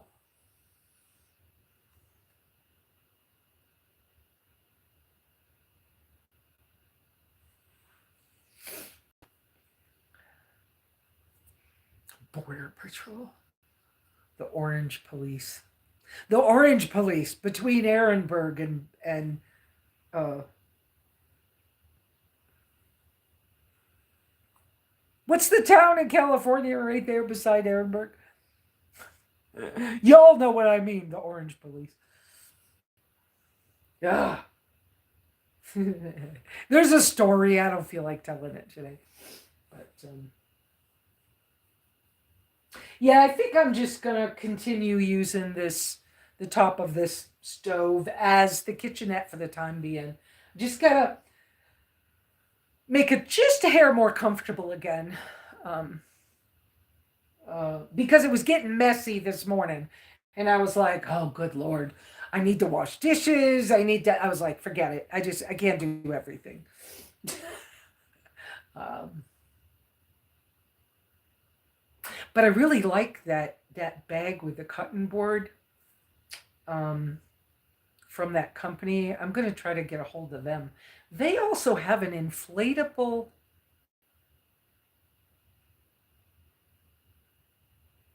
They have an inflatable awning, and the awning is held onto the vehicle by these super strong glue on D rings that can be on fiberglass or metal, or I don't know, but I got to check this stuff out a little more because I don't know if that inflatable shade thing would work for me or not. But the fact that it folds up, down, and is something like 6 pounds, and who wants all that metal poles? And it's kind of a cool idea. And I need a tire inflator, anyways. Kind of a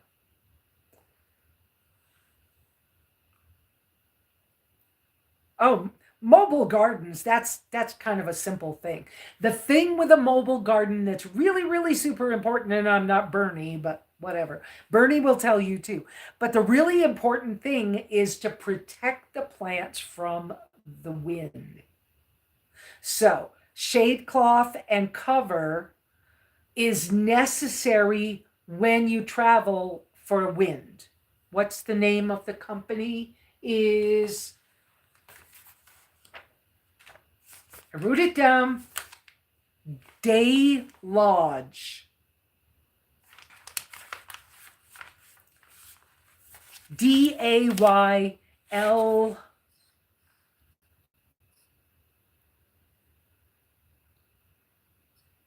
I thought I was supposed to be able to. I thought I was supposed to be able to type a message myself. I'm not. Anyways, Day Lodge. DAYLODGE. Day Lodge. And they have an inflatable awning. That's pretty cool. Now, y'all know that I really like iDome shelters as well. Yeah, it's all one word, Beth. But yes, that's them. Um, I really like iDome shelters. Darren is a, hang on, Wendy, I gotta get up. Um, Darren is a, am I saying the right name? Dags. Yeah, Darren is a friend of mine. Love, love, love, love iDome shelters.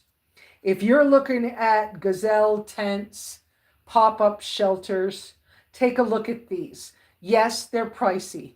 Yes, they're more expensive. But you can buy them just the frame and a cover, so it's like an easy up, and then add other parts to it later to make it a little easier to afford. But he has tested these up to 80 miles an hour in the wind. And you can hang your gear inside. They have hung motorcycles inside them. Very strong, very good. The unfortunate part about the iDome shelters is that they the pole system is all one piece, shock corded together with like airplane wire, but it's really long, and it comes in a really good UV protected overland case. Okay, zippered bag case. But I'm saying very long, it won't fit on top of my tracker. If we could figure out a way for me to carry that on my tracker, I would so have one. But it's not. He's given me a deal, but I can't afford it yet. Even though he's given me like a super deal, he does free shipping for you guys, but that's the best he can do. And then y'all know Kelty, my buddy Kyle at Kelty. 1 year gave me a back row dawning. That's a great uh, awning tent for the side of vehicles. That's worth the money as well. Not quite as expensive. Well worth it. Holds up good. Gives you a private space with like camp windows, like tent windows and doorways. It's a really good thing. It just didn't fit my tracker. It was like 2 feet wider than my tracker. So that didn't work. But I mean, he gave me one. I gave it to somebody that was in a van and needed it. And so that was good. I'm trying to think what else might be helpful for you guys that I don't see anything real quick. Oh, I talked to my website decal guy the other day, and we can get more stickers if we want. I'm trying to decide about a new design for this coming year and what it's going to be like. I was thinking we ought to do something that has both the cabin and the tracker this time.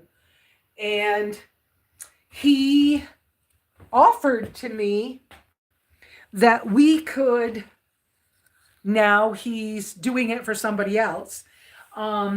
He's helping me get my website straight again, but he's offering that we could do clothing items with logos and sayings and things. So we may do some clothing items at some point. He was doing hoodies for somebody. When it comes to travel vehicles, what would you choose? SUV alone, SUV and trailer, or super gas saving car? Personally, on my income, gas saving, super important. I only have $100 a month for transportation costs. That's it. That's the budget. Okay. So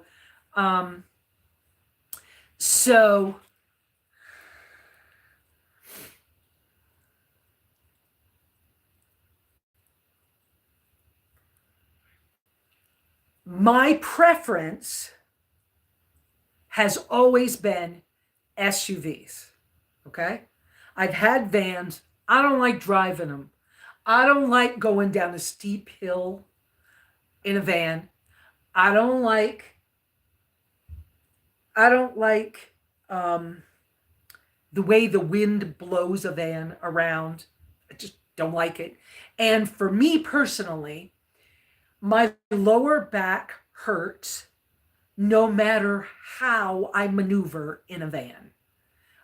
Even in how a minivan thing, the seats, I don't know who designed those things. They didn't design them for my body. Those seats hurt my back so freaking bad. And the driver's seat was like sitting in a straight backed kitchen chair from I don't know where. Weird, just weird. Don't like it. Yeah. So the link for iDome, there is, but I don't know if, try this. iDome has a, let me do this. iDome has a, whoops, come back here and up there. Can you scan it? I'll hold it for a few minutes. This is iDome. And here's Darren's name. He owns the company. Please, if you contact him, please tell him SimplyLesa is where you heard about this. I'm telling you, I've even thought about just having one of these for company here. And I would like to put a stove jack in it and have a little titanium wood stove for it. Would be nice. But it's a long package, and that's the problem with my tracker. Okay, so that's that. All right, hang on, Wendy. You want to go outside? Go ahead. It's nice and sunny out there now. Oh, nice and sunny outside. Y'all know about my solar on the hood of the tracker is Cascadia 4x4 system. They glue on the hood. It is not Lensun. Lensun was the factory that this guy contacted to make these, and then they took over. They like didn't steal his patent, but you get the drift, anyways. Okay, so that's a lot of that stuff.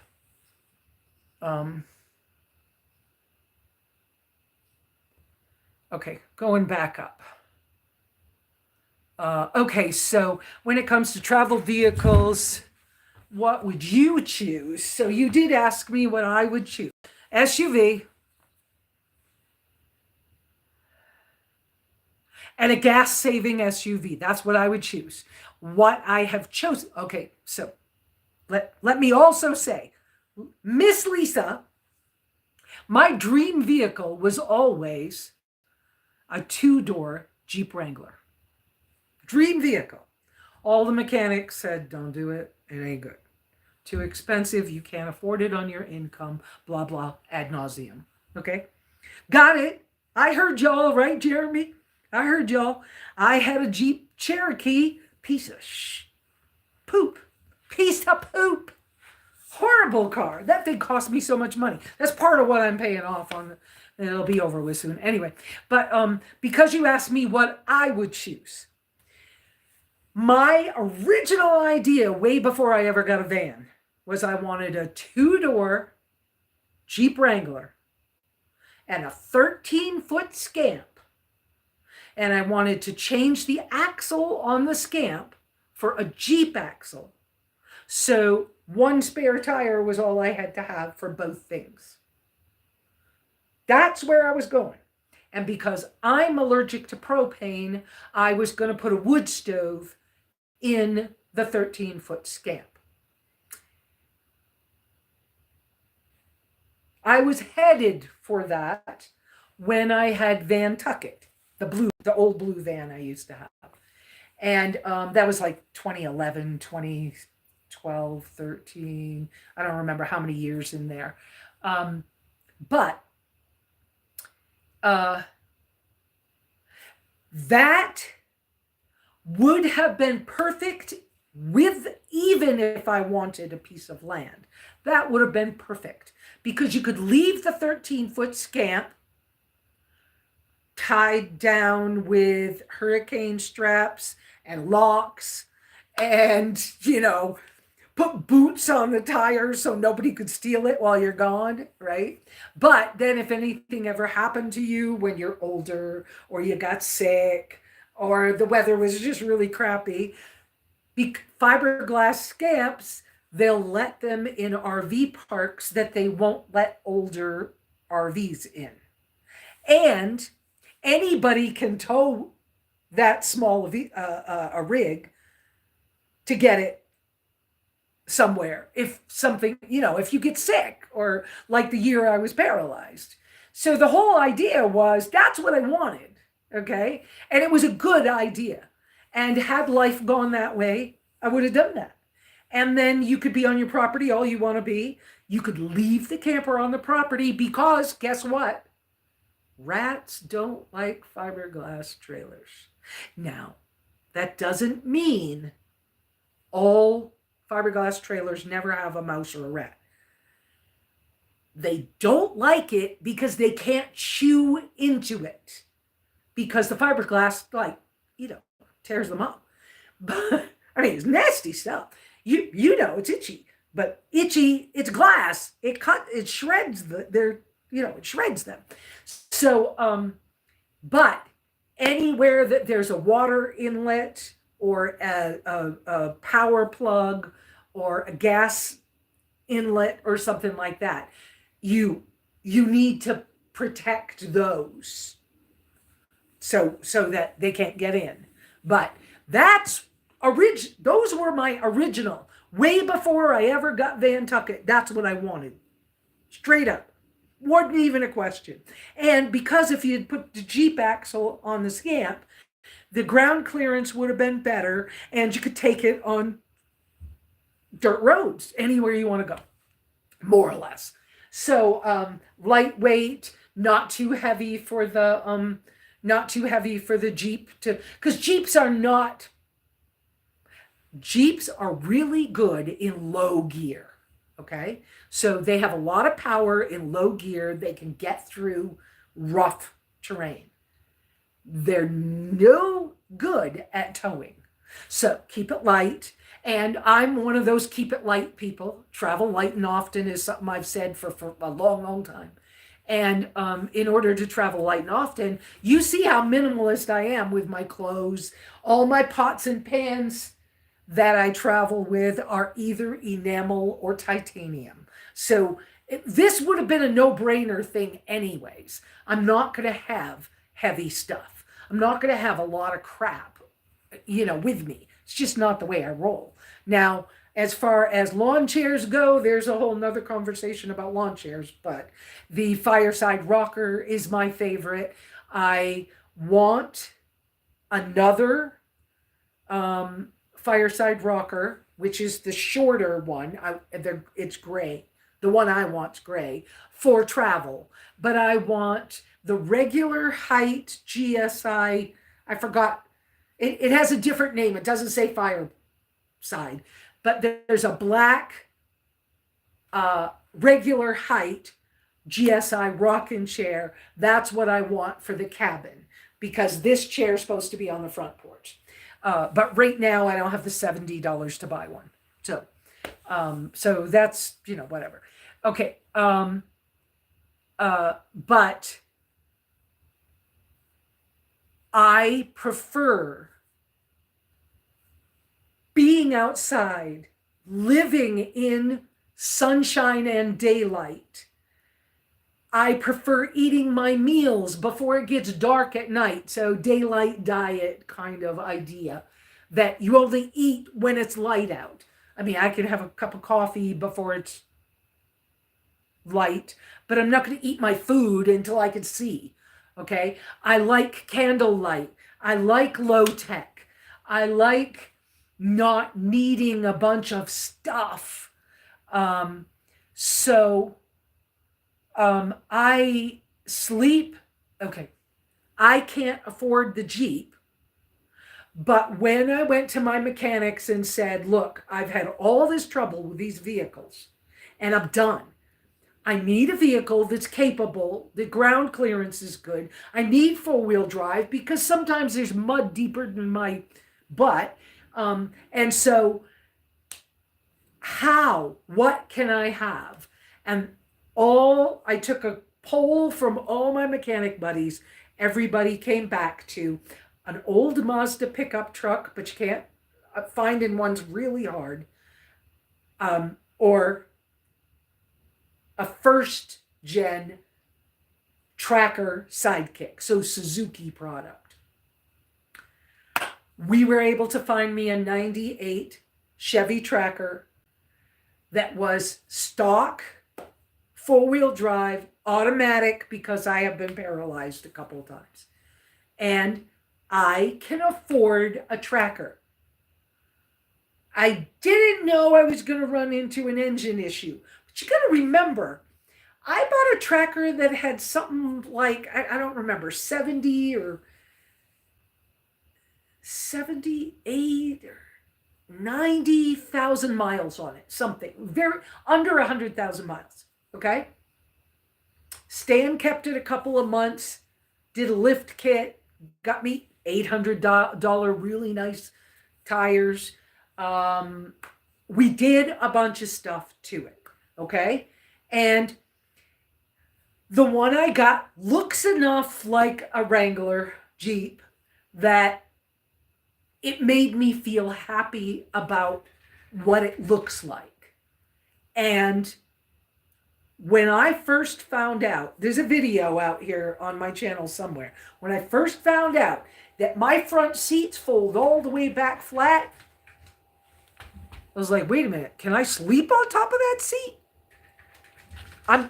That sold me, because as a general rule, I can afford the Tracker Sidekick Suzuki, and I could not afford a Jeep. So, gas mileage is great. It's a 4-cylinder. Okay. Generally, parts are cheap and available. Generally. Um, do sometimes do the engines blow? Sure, once in a while. What happened to me was odd, but whatever. Um, so I'm just saying, wow, this is detailed, isn't it? But come on up. Come on. So I'm just saying, yeah, as far as I'm concerned, the original idea was a two-door Wrangler because I knew I could sleep in a Wrangler too. And so you could take the Wrangler, sleep in it, have the outdoor. We're healthier as human beings. We weren't designed to be inside climate controlled buildings our whole lives. We weren't designed for this. We were designed to be outside. Get out in nature. Stop being afraid of it. Get out. Let the sun shine on you. Over time, you'll stop getting sunburned. Over time, your eyes won't need glasses. Over time, the things you've done that weren't the healthiest will go away. Eat food in season during daylight hours. Follow the sun patterns and pay attention to the Sabbath and the holy days and celebrate them with other people. And then have your alone time. Spend your alone time with God and animals. It's healthier. This is what's wrong with all of us. Yeah, have some community too. Yes, absolutely. So, wow, did I just get on a soapbox? But that's where I would go. But I'm not going to sleep at Walmart unless I'm on my way somewhere. Okay? I mean, that's not my favorite place to be. Okay? I'm gonna use apps that I have, or that I have some apps that were given to me. I'm not technically an ambassador for them, but I could be. But anyways, I have apps that allow me to hunt for camp areas that are off on a dirt road up a hill. I took that tracker when I first got it. I took it all the way to Cabo, Baja and back, and up through the Pacific Northwest, over through Wyoming into Colorado and back down. And so I put a lot of freaking miles on that car before that engine blew. Okay. I was on my second trip up through Oregon, Idaho, all that. I went all through Idaho.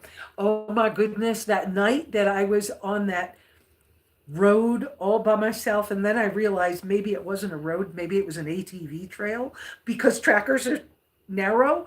I could get up it. So I went up, and there's this campsite with a little fire pit, a little stone fire pit. And I was like, well, that's a good place to sleep. I think I'll sleep there. Well, 2:00 in the morning, I hear this funny sound. And because I don't really use curtains that much, and especially not out in the woods, I kind of sit up, put my head up a little bit, kind of like, what is this I'm hearing? There's this mound in front of the car, like right in front of the hood of the tracker.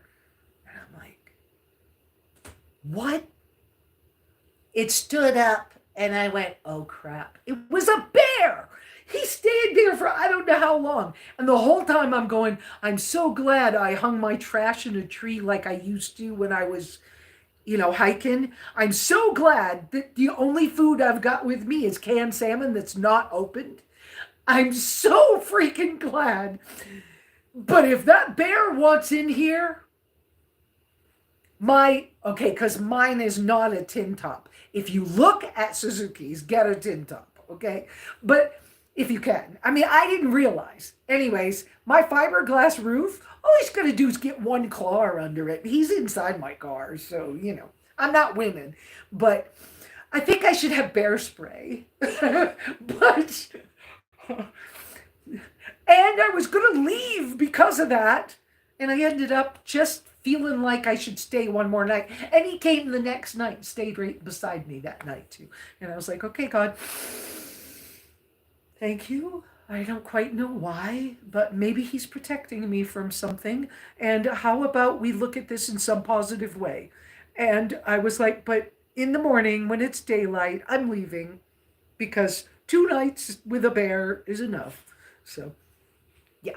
So, but as a general rule, I can afford the tracker. And I gotta tell you, remember Mikio was on here a few weeks ago, maybe a month ago, and she had a Sun Raider. She sold it because she couldn't trust mechanics and people. She was trying to get some help to turn it into a home. She finally gave up. She went back to California, she has a 4-door first gen sidekick that's a tin top.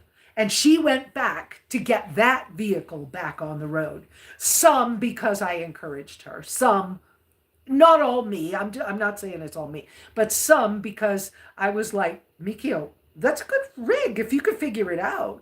But Mikio also has pet birds.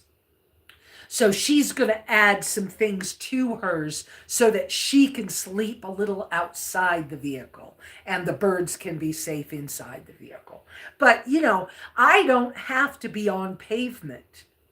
And once I had the experience of being on the Baja Divide Trail with my overlander buddies and their big Ford F-350 or whatever those trucks are, wait, I could show you. Wait a minute. Here, get down, Wendy. Here. More pictures. I could show you.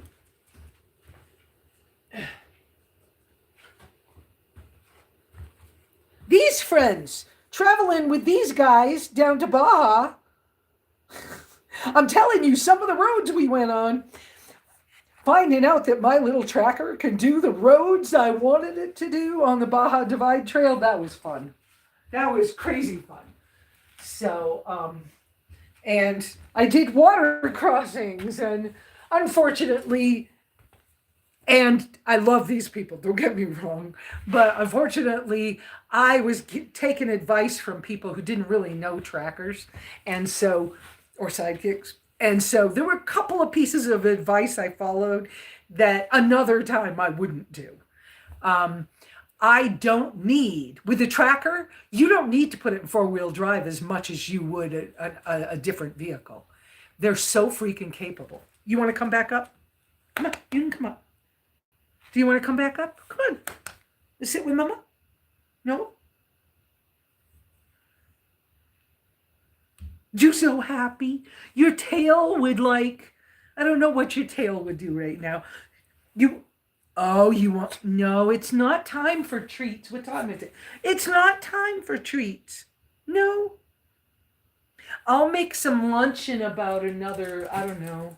I don't know if that clock's right, but I'll make lunch in another hour or so, Wendy. We'll have some lunch, okay? You're fine. Do you have water? You have water. You are fine. So, okay.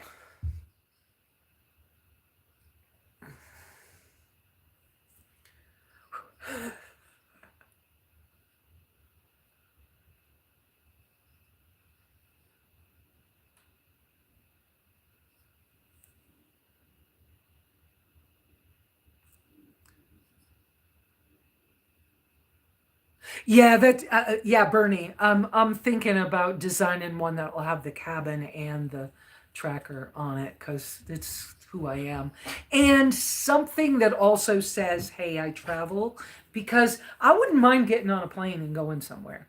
And with that being said, I'm not sure, but I don't think I'd mind if I took few people with me on some foreign trip. That would be okay if we could all afford it. It's possible.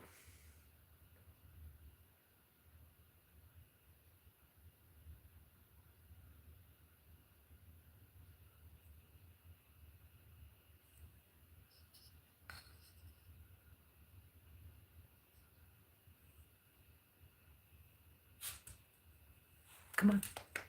Come on. Come. Come. I know I'm not giving you treats. You don't get treats till later.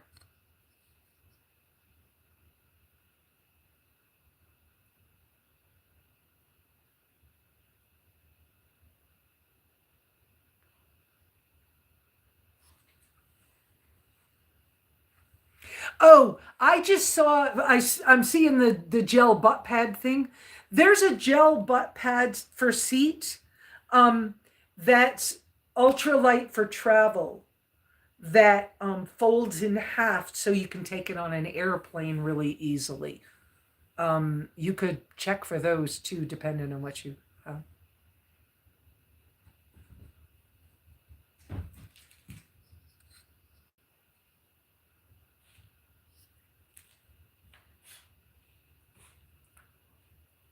Jeremy. No, it was snowing this morning. It's not snowing now.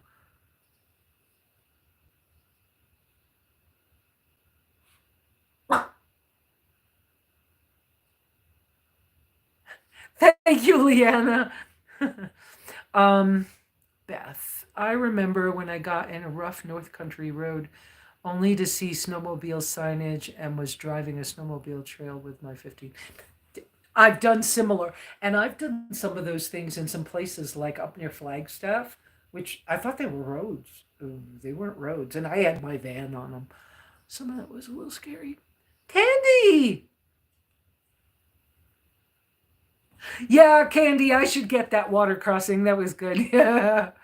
Um, Looking for a scamp or a casita or even a meerkat or an Oliver. Yeah, all nice, Donna Kay. By the way, Donna Kay, you guys have had a fifth wheel, correct? I think. You know that there's a scamp fifth wheel, and that's another sweet rig, but it's not quite as small as some of the other ones. Now, I ran into somebody years ago that got some trailer, but I don't know the name of it, out of Canada. And the whole roof was a pop top. And the guy was 6'2" or 6'3", and his head did not touch the top of the roof. But they could get it in a lot of different locations because when you're traveling, the top's down. And they had insulated, she had made out of blankets or something, insulated liner for the pop top. So it was very comfortable for them. They were at Ehrenberg one year, years ago, but the trailer had come out of Canada. And it was small, tiny, but they were pulling it with a smaller SUV. But because the pop top part, that was pretty cool. And some of those new trailer things that have the wedge shaped roof, some of those have a lot of space in them. You know, kind of follow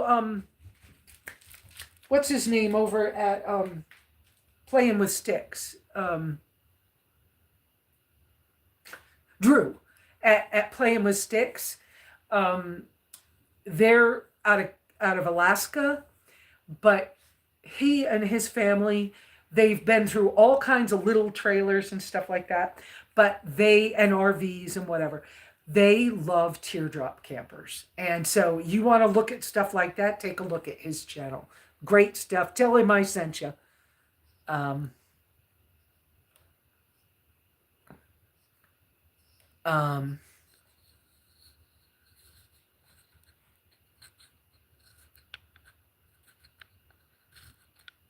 Yeah, Casita fifth wheels. I mean, I've known about them for years. If you're hunting for a fiberglass trailer, there is a website. I'm trying to remember. I think it was called fiberglassrv.com or something like that. And it has forums and stuff. And they all always have a listing of things people are selling. Um,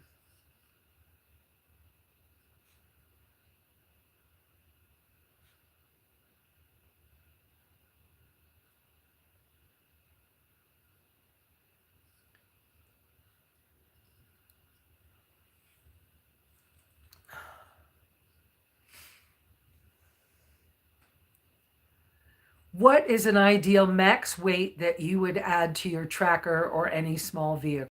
Well, on the door frame, there is a vehicle sticker. That sticker tells you like how many pounds of PSIs you want to put in your tires, stuff like that. Okay. It usually tells you the date that your engine was made or that the vehicle left the factory. On that sticker, it says, who, do I remember the right words? It says like maximum vehicle weight and then maximum load weight or something. Subtract the two. Basically, what it means is when this vehicle has people and stuff in it, it shouldn't go over a certain weight. So I also personally, because I'm careful like this, right? I also personally pay attention to. During the year that this thing was built, and because it was built in Japan, and Japanese people are little, they figured that there's going to be a 120-pound person or a 150-pound person driving, and maybe the other person's going to be 150 pounds, and then the two people in the back seats are maybe going to be kids and maybe be, right? And so I add that stuff up too.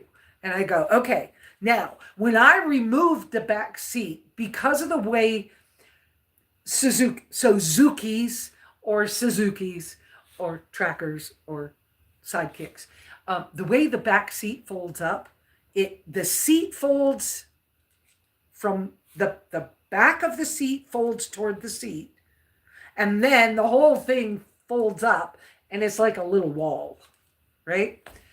Because of that, and because my particular seats, not every tracker seat does this, but my particular seats fold all the way backwards.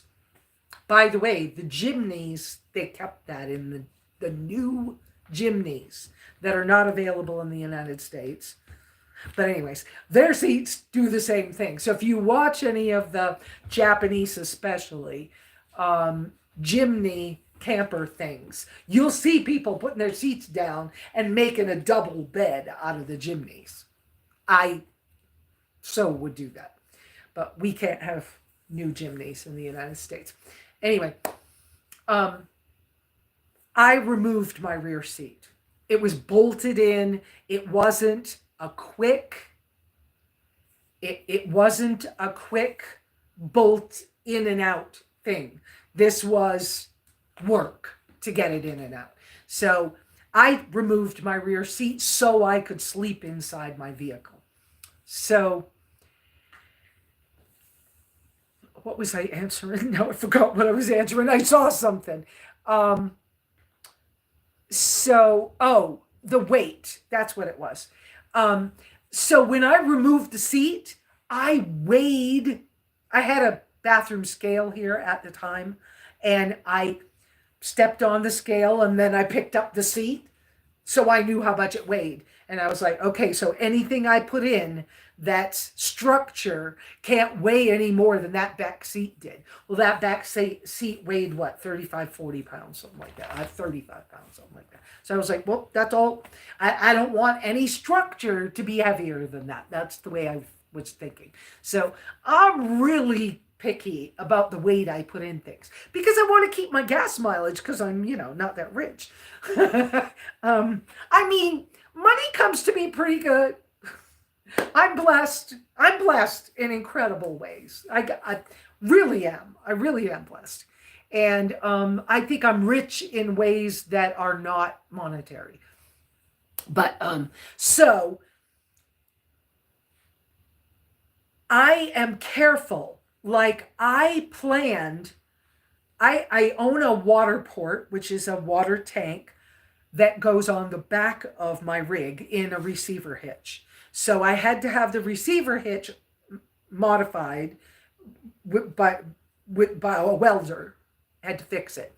And so that added a few pounds, like 2 pounds, I think it was, whatever, to modify that so that I could put the water port on. The water port itself with the full 4 gallons of water or whatever it is it holds I think it's 4 gallons, I forgot. But whatever it holds, is 45 pounds. So then we also welded on the front of my tracker another receiver hitch because I wanted to have an Adventure Systems hammock stand that also weighs 45 pounds and it folds flat and stays folded and travels on the front of the car. So I really wanted that because when I hiked, I was a hammock camper. And my thing was this way I can sleep inside the car if I need to be in some public place or I'm scared of a bear. But because I don't want to be a bear's burrito, right? But if I'm in a really comfortable camp area or like when we were in Baja, I could sleep in the hammock, which is my preferred sleeping system. Anyways, so I was going to even out the weight between those two things and it's low. So I have a removable aftermarket fiberglass removable top on my tracker and it's 2 pieces. Now on newer Jeeps they call it a freedom top on the front. So some people call mine a freedom top, but it's, it's just there's 1 piece for the front seats and another piece for the back. Mine was made by Rally Tops and it's the very first gen one they ever made. So you can't really put a roof rack on. And if you do kind of put a roof rack on, unless it's a tin top, okay? If you do, you got to be careful to never put more than 45 pounds up there, which is okay with me because really all I'd want to put up there is maybe a 3 or 4 pound, well, would it be 3 or 4 pounds? A lawn chair. Maybe, I don't know what. But I wouldn't put much weight up there anyways. Maybe some tent. I don't know. Maybe my firewood bag. I don't know. But anyways, we haven't figured that out at the current moment. And that's another reason why I can't do the iDome shelter with the tracker. Because the poles are like 7 foot long. And it's 20 inches longer than the tracker. And it's like, yeah, that's going to look stupid on top of everything else. But I still would love to have one of those, like for here at the property. I mean, or something. Or, I don't know. It's just a really cool piece of equipment. You must be really hungry, Wendy. Look at you. Can you wait a little bit longer and I'll make you lunch? Wow. she's nosing everything right now. Because I don't think I have much fuel in that canister. We may have to make food outdoors. Because it's so nice in here now, we don't need a fire. I know you want something to eat. I know you do. Can you wait? Wait a minute. Let's see. You know what Mama bought when Mama went shopping this week? And we haven't had these yet. Hang on, guys. You know I'm talking to my baby. I went to American Arrow. Candy, you'll love knowing some of this. I can eat milk, dairy, butter, cheese. Okay, you got to be a little careful with the cheeses. Oh my gosh, American Arrow in St. John's has these cheese curds. Love them. And they're like snack food. Wendy can have a cheese curd here. Oh yeah. Take it. Come on.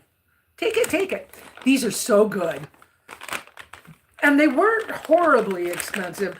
I mean, American Arrow in St. John is I'm gonna eat one too. Is a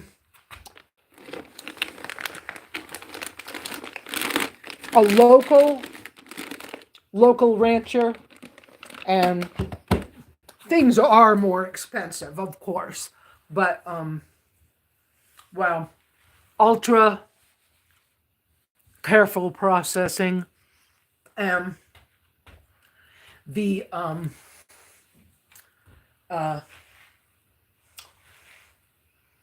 like if you buy ground beef from them, it's $7.99 a pound. But when you buy ground beef in the freezer section of regular grocery stores, or even in the fresh meat department, there, you don't know how many cows are ground up in that ground beef. So, but American Arrow, it's only one cow in the ground beef. And so that's kind of nice. But these are so good.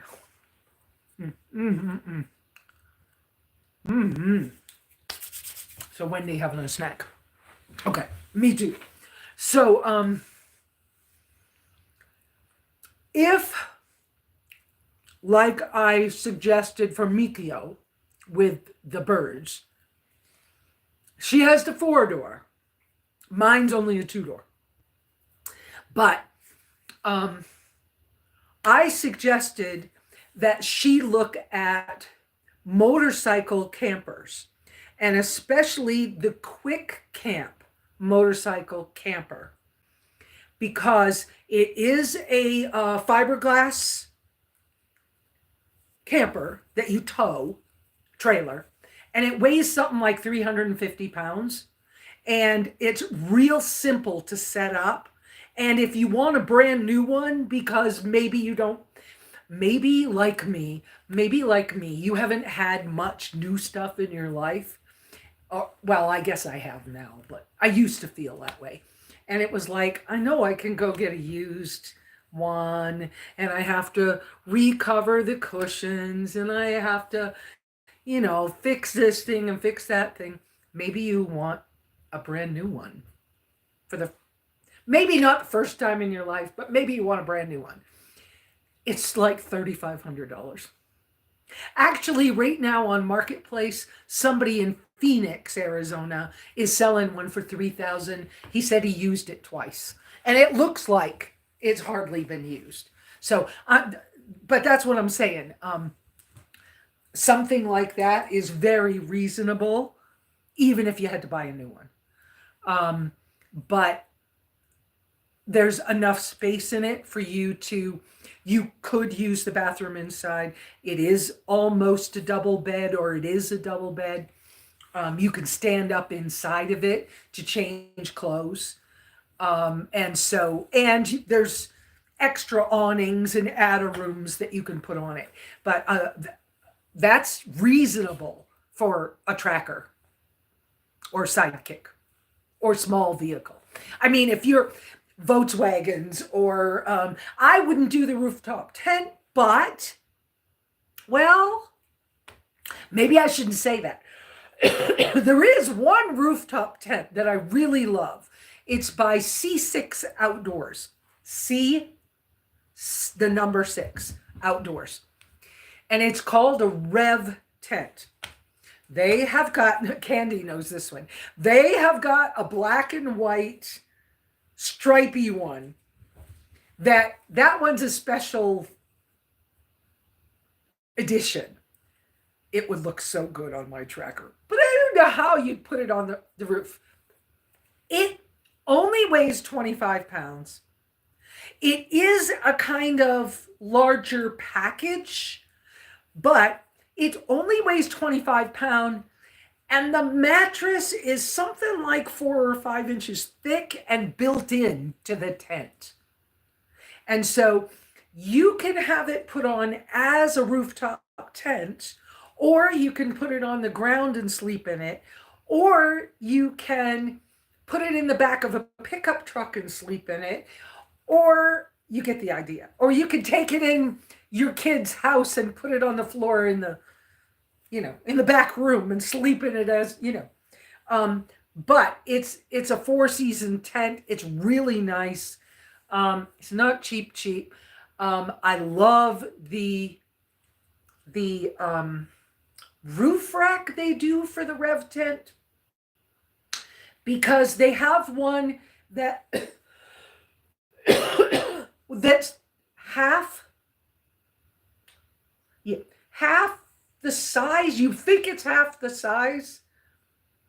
And so you can put it on the cab of a pickup truck.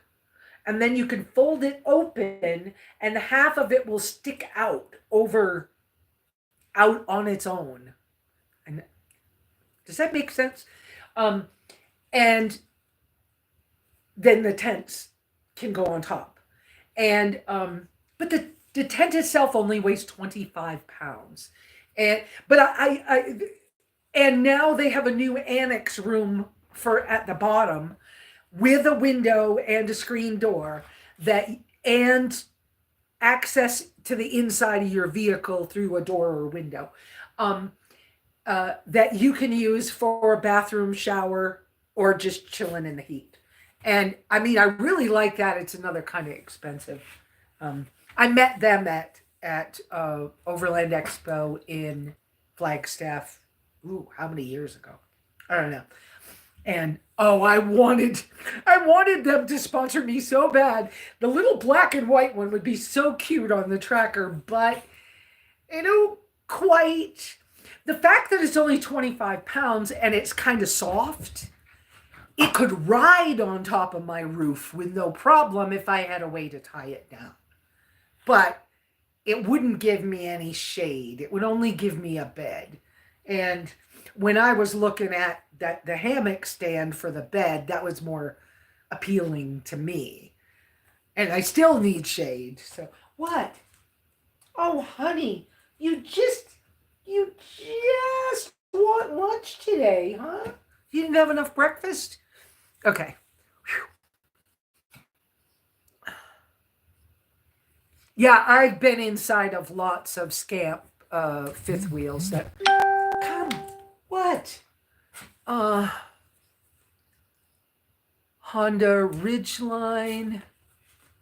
I can tow a small trailer, but has to be a lighter one. I'm just saying, in the vein of lighter travel trailers, look at teardrops, but they're expensive most of the time, and look at motorcycle campers.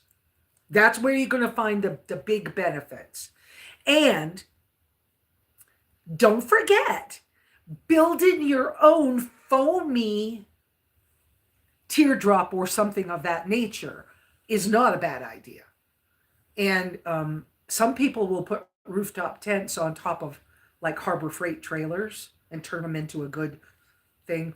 You can figure something out if you really want to.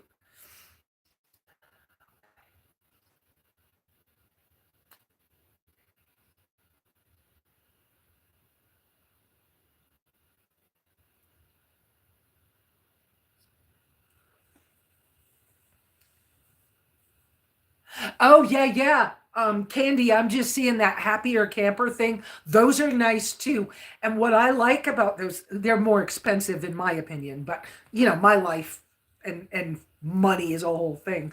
But I really like the way that happier camper, the back door opens like it's a garage door or something. That's really nice. And it's kind of modular. That's really nice. Yeah. Yeah, I saw that. Do you do consultations for vehicle space conservation? And if so, how can I get one? Um, I could do that. I have offered before, but I didn't know what to charge people.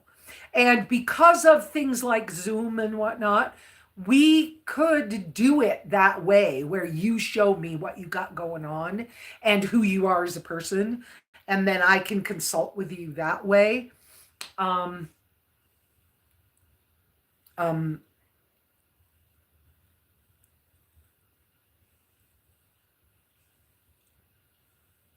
we can do one. So the best way to get a hold of me is simplylesa@gmail.com, um, or through one of my videos, and let's see how we can work it out. Um, I just was helping a friend this morning. They're doing their first webinar, And so I was helping them figure out how to do that. And because of that, I'm kind of encouraged to realize that we could use Zoom to do some things that would be helpful and might even give me an opportunity to make a few dollars, which would be kind of nice. Not email me, let's talk about it. I don't know. I just give my time and my stuff away. But I honestly could use help sometimes, but I'm not going to e-beg. I don't do that. I do sometimes say, "Oh no, I'm going to do this," and then somebody will bless me. And I get it. I have my Amazon wish list, I have Cash App, I have things, but sometimes I let you choose what it's worth to you and the best way that we can help each other. I don't know how else to say that today. um,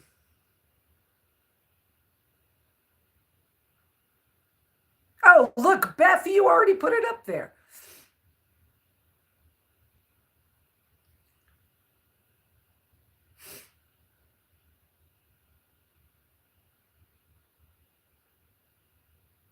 Yeah, the tabs, I thought tabs were heavy. They're teardrops, but that you could stand up in. I thought they were heavy.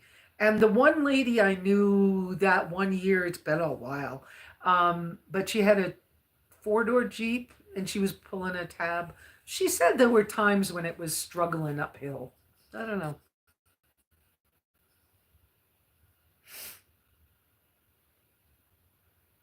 Boy, have I talked about companies today.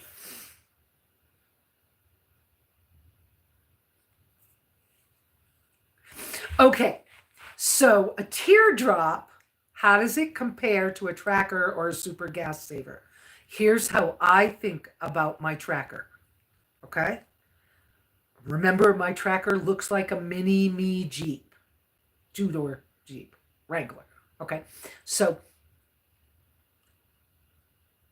all my SUVs, in my humble opinion, but especially my tracker, it's a teardrop trailer with an engine. So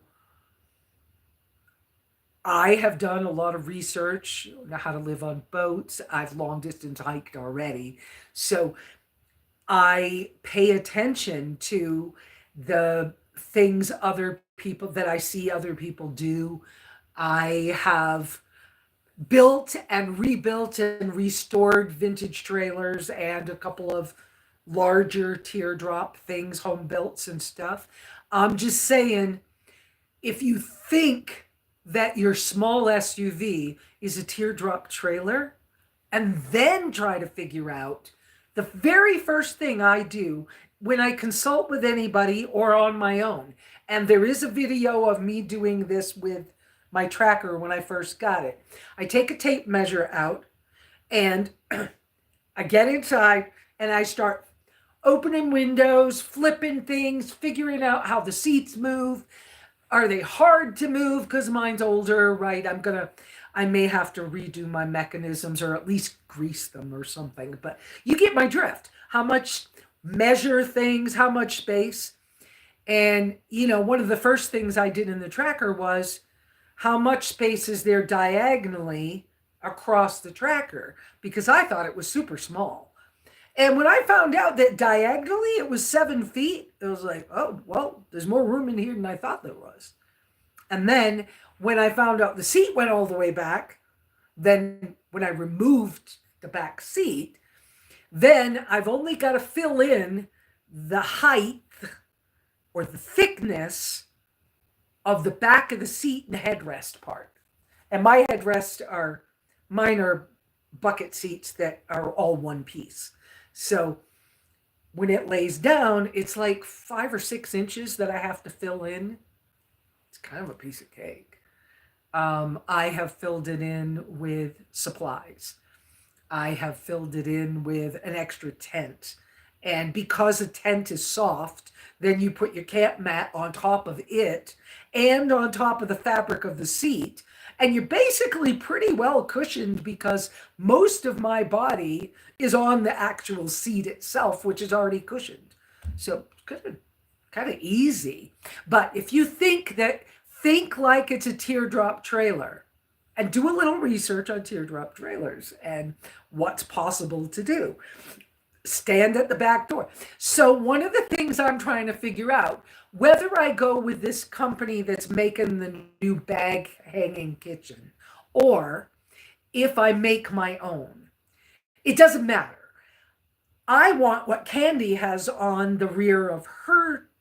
Um, she, Candy has a four-door Wrangler, or it might be a Rubicon, with an Ursa Minor top, which used to be one of my favorite things too, but it's way overpriced for me. I can't afford it. But anyway, on her back door, because the tailgate doors open like a barn door.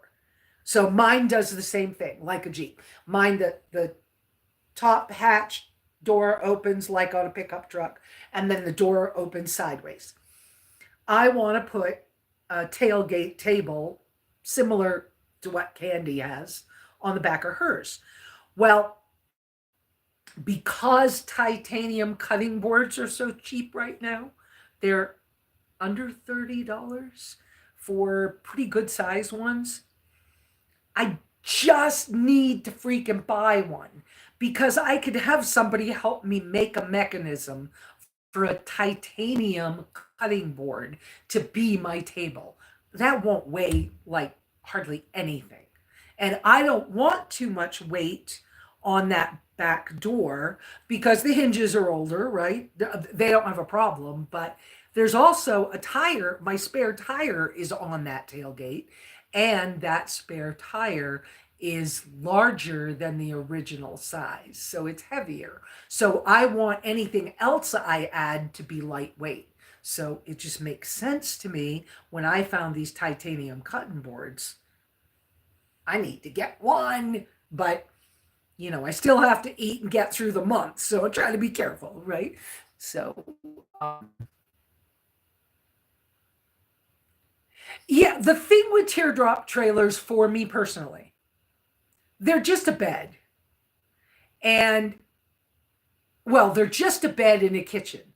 So, how much of that can you do inside your own vehicle the way it is? Okay. And if you can't, then what do you need to get a good night's sleep so you can do the next thing? And do you really want to tow something or not? I don't love towing something. Not that I can't. I absolutely can tow something. I just don't like it. So why do it? Right? Yeah. Okay.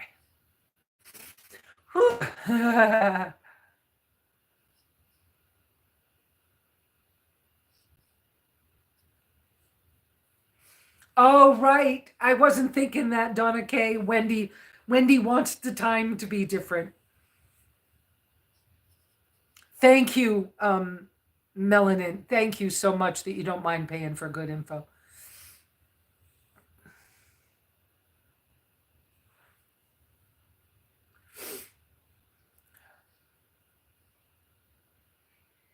Love it. Thank you. Thank you. Thank you. Thank you so much, Lesa. Oh, thank you, um, Melanin. Thank you so much for I I gotta say, this thing that happened with the neighbor the other day and going to Zuni with them, I just it felt so good to be needed. I sometimes am very alone. It was never my intention to always live alone, but it's kind of what's just happened for me. And I just love helping people. And so that just that just makes me feel so good that it helps somebody because yeah.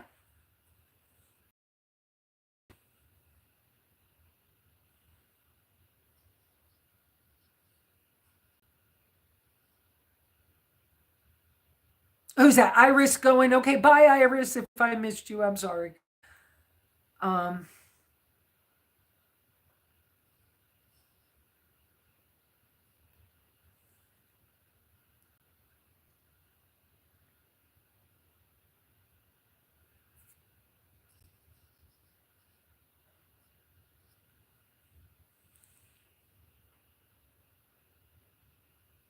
oh, thank you, Beth. Well, I'm so glad that it helps you guys to be helpful too. I mean, I think when, well, I'm going to go beyond, I think. I know when we do the things that we are drawn to do or designed to do or whatever as each individual, there's enough of us humans that we all can do something different. And if we're all helping and whatever, I appreciate you so much, Beth. I could not do this without your help. I mean, I'd still try, but geez, some days when the whole troll thing gets beyond, it would be it, and you're so quick putting links up and stuff. I just appreciate it so freaking much. I really appreciate it. So, ooh, so we're doing okay, right? Um,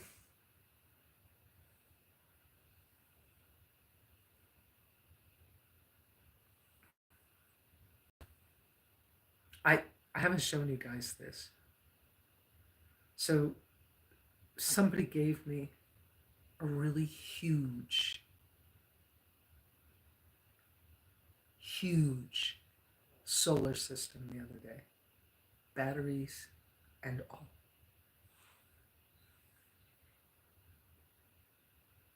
I'm so blessed. I haven't even had a chance to plug in the solar panel to these uh uh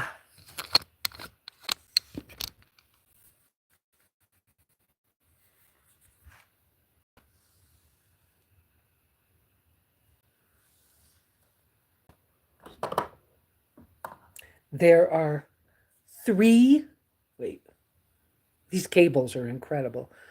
They're so huge and thick and protective. Three 1,000 watt hour battery power bricks. Three! And one 200-watt panel that um, I haven't even had a chance to, whoops, I haven't even really had a chance to look this system over. Yes, I'm so freaking blessed. The person was like, you should not have to fight with your little refrigerator. And I was like, uh, but it's the way life is. I bought the refrigerator to go in the tracker. And then I realized how much trouble it was to have a refrigerator in a tracker. I think I'd rather have an oyster cooler in the tracker than to have the refrigerator. Now that my diet has eased up, I'm so much healthier. I think I could manage it much easier with the oyster cooler. That's the aluminum one. And maybe I would also use the cooler I have. That Bernie bought me a cooler year ago, 2 years ago. Um, and it was a moose jaw. Moose jaw. I mean, it would have been better if the moose jaw was white, but it's okay. I always insulate it, but anyway, so and yeah, so I haven't even had a chance to like deal with some of this stuff yet. And then like the rain and snow this morning, and I'm like, crap, I didn't finish getting all the tools put away where they're waterproofed, and then sometimes I get involved in a conversation, or the other day somebody called me and 7:30 in the morning, I just gotta talk. Okay, okay. 11:30 when they finished, and I was like, Okay, half my day is gone, and now I feel tired, but I don't even know what I want to think because it was work to help the other person. And I don't mind, don't get me wrong, but it was like, okay, now what? So, um, and sometimes I feel like that. You guys know. I tell you guys stuff. So, whoops. Oh, I dropped stuff. Okay.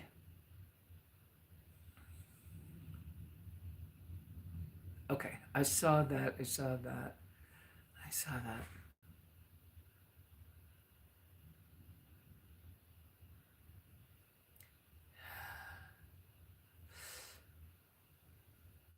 Yeah. I'm not even I'm not even sure. Yeah. Thank you. Jim, thank you.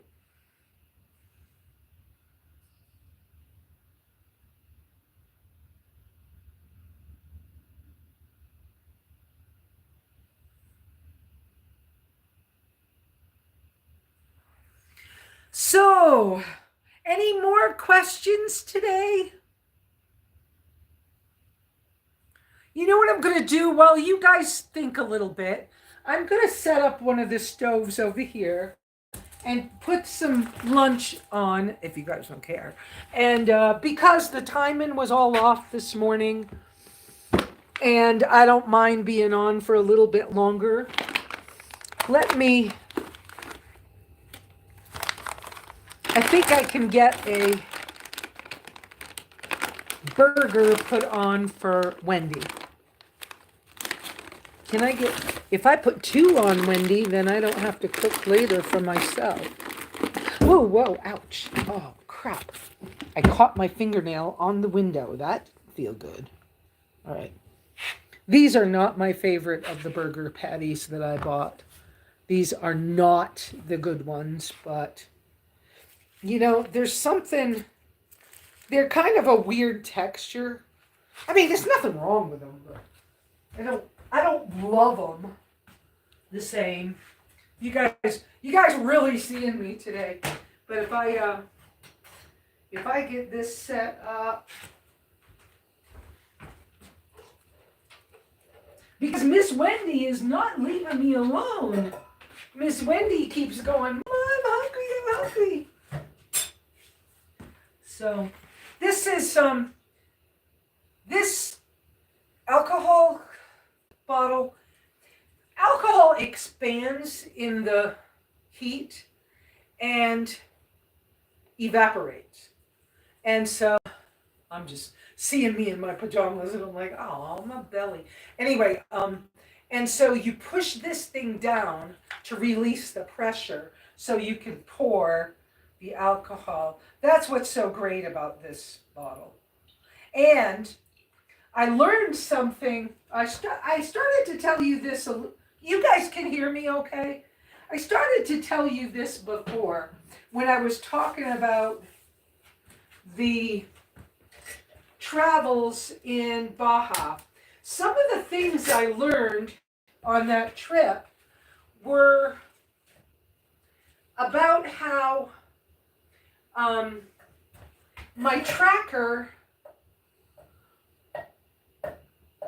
doesn't need to be put in four-wheel drive very often.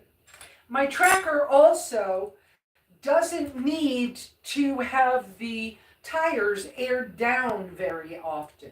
I wasn't aware of some of that stuff because I didn't have that experience.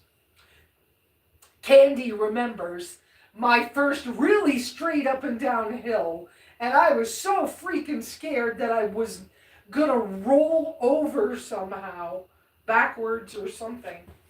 And I was fine, but boy, it was scary. So oh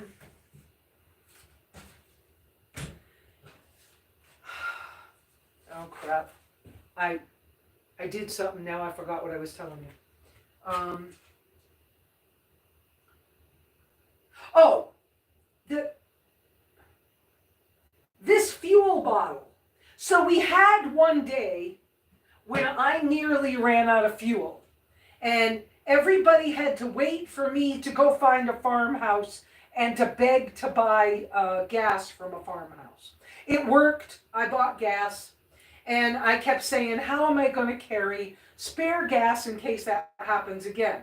Well, next time I won't drive in four-wheel drive all day long because it's unnecessary and it uses twice the amount of gas if I'm in four-wheel drive. Oh, crap. As it does in two-wheel drive.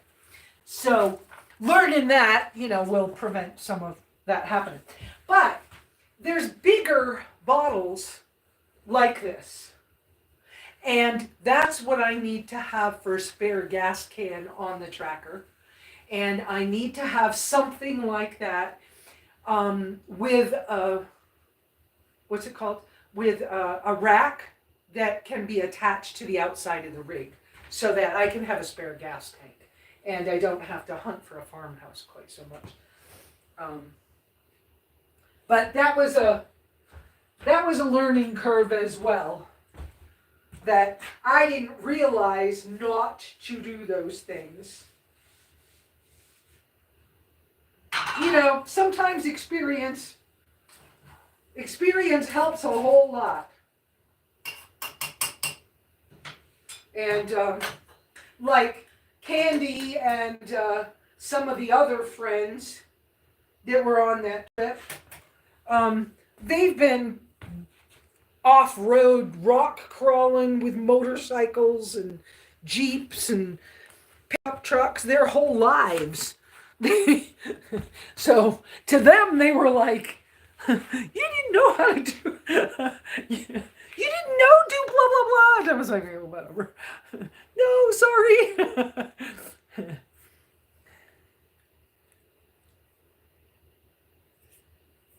Oh, would it, Beth? Okay. Okay, wait a minute. Let me go back a little bit. Oh, yeah. Okay. Okay, what's here?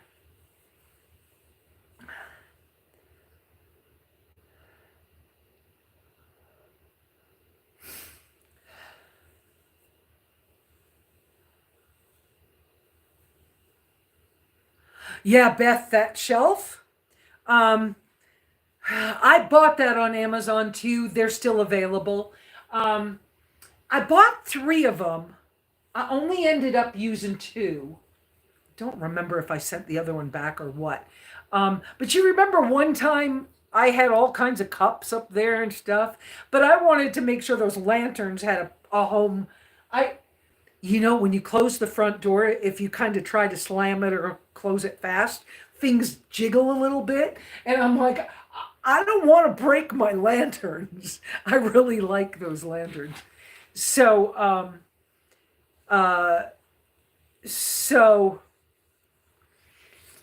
yeah. I'm not totally in love with the little shelves that I got over by the wood stove. Those. They're fine, but I was hunting for just a plain black metal shelf. And I did finally find one, but that set was $12. Okay? It's a lot of people, go out for lunch and it's $12. So I figured for $12 I could buy a shelf. But the black one that I really like, this metal, is 50 something, $56 or something. And I'm like, yeah, that has to wait. But this is okay for now. And Cynthia, who got me so Skipperdoodle's sister, who got me the solar lights that are out on the archway. She got me that little coffee grinder. It was $11. It's nice. It's nice. I haven't ground coffee yet, but the coffee I will grind is in that tall canister, and that's from the family, the Overland. Wait a minute. Overland family. Uh-oh. I don't think it says on it. Oh. No, it doesn't say. No, it doesn't say. But it's the family with the little baby, and they have a place in New Mexico. I can't think of their names. No, poop. Can't think of their names. Anyways, they gave me that as a, oh, Miss Lesa, how are you? Here, have some coffee. I was like, thanks, guy. So, I was thinking the next day when I get a chance to just enjoy a break and have a cup of coffee as an enjoyment, that I would grind that and try that.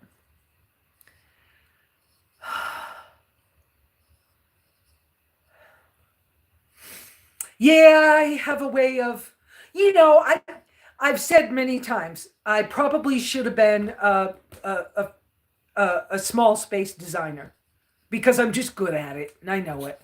Um, and I'm also pretty good at, I used to do fashion design and stuff like that. I'm just creative. It's just who I am. Um, and I can still cook. I hadn't been doing a lot of cooking because I'd been so limited on my diet, but Miss Candy will like this too, maybe. But I can have beef chorizo now. I can actually have a little bit of spice. So, yeah, I'm much healthier. So, somebody the other day asked me if I was going south for the winter. I can't answer that because I don't have my other car. And I kind of been told, don't take the blue one any further than I can tow it. And so, I'm not trying to.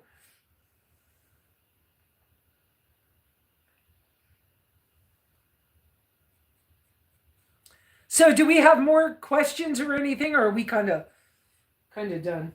I didn't put enough fuel in that stove because I can hear that stove has stopped. So I got to wait for it to cool down a couple of minutes. That little stove that I was putting alcohol fuel into, um, you just burn it until it burns out. I mean, there is a way to put it out, but it's not worth it. Um, and it, um,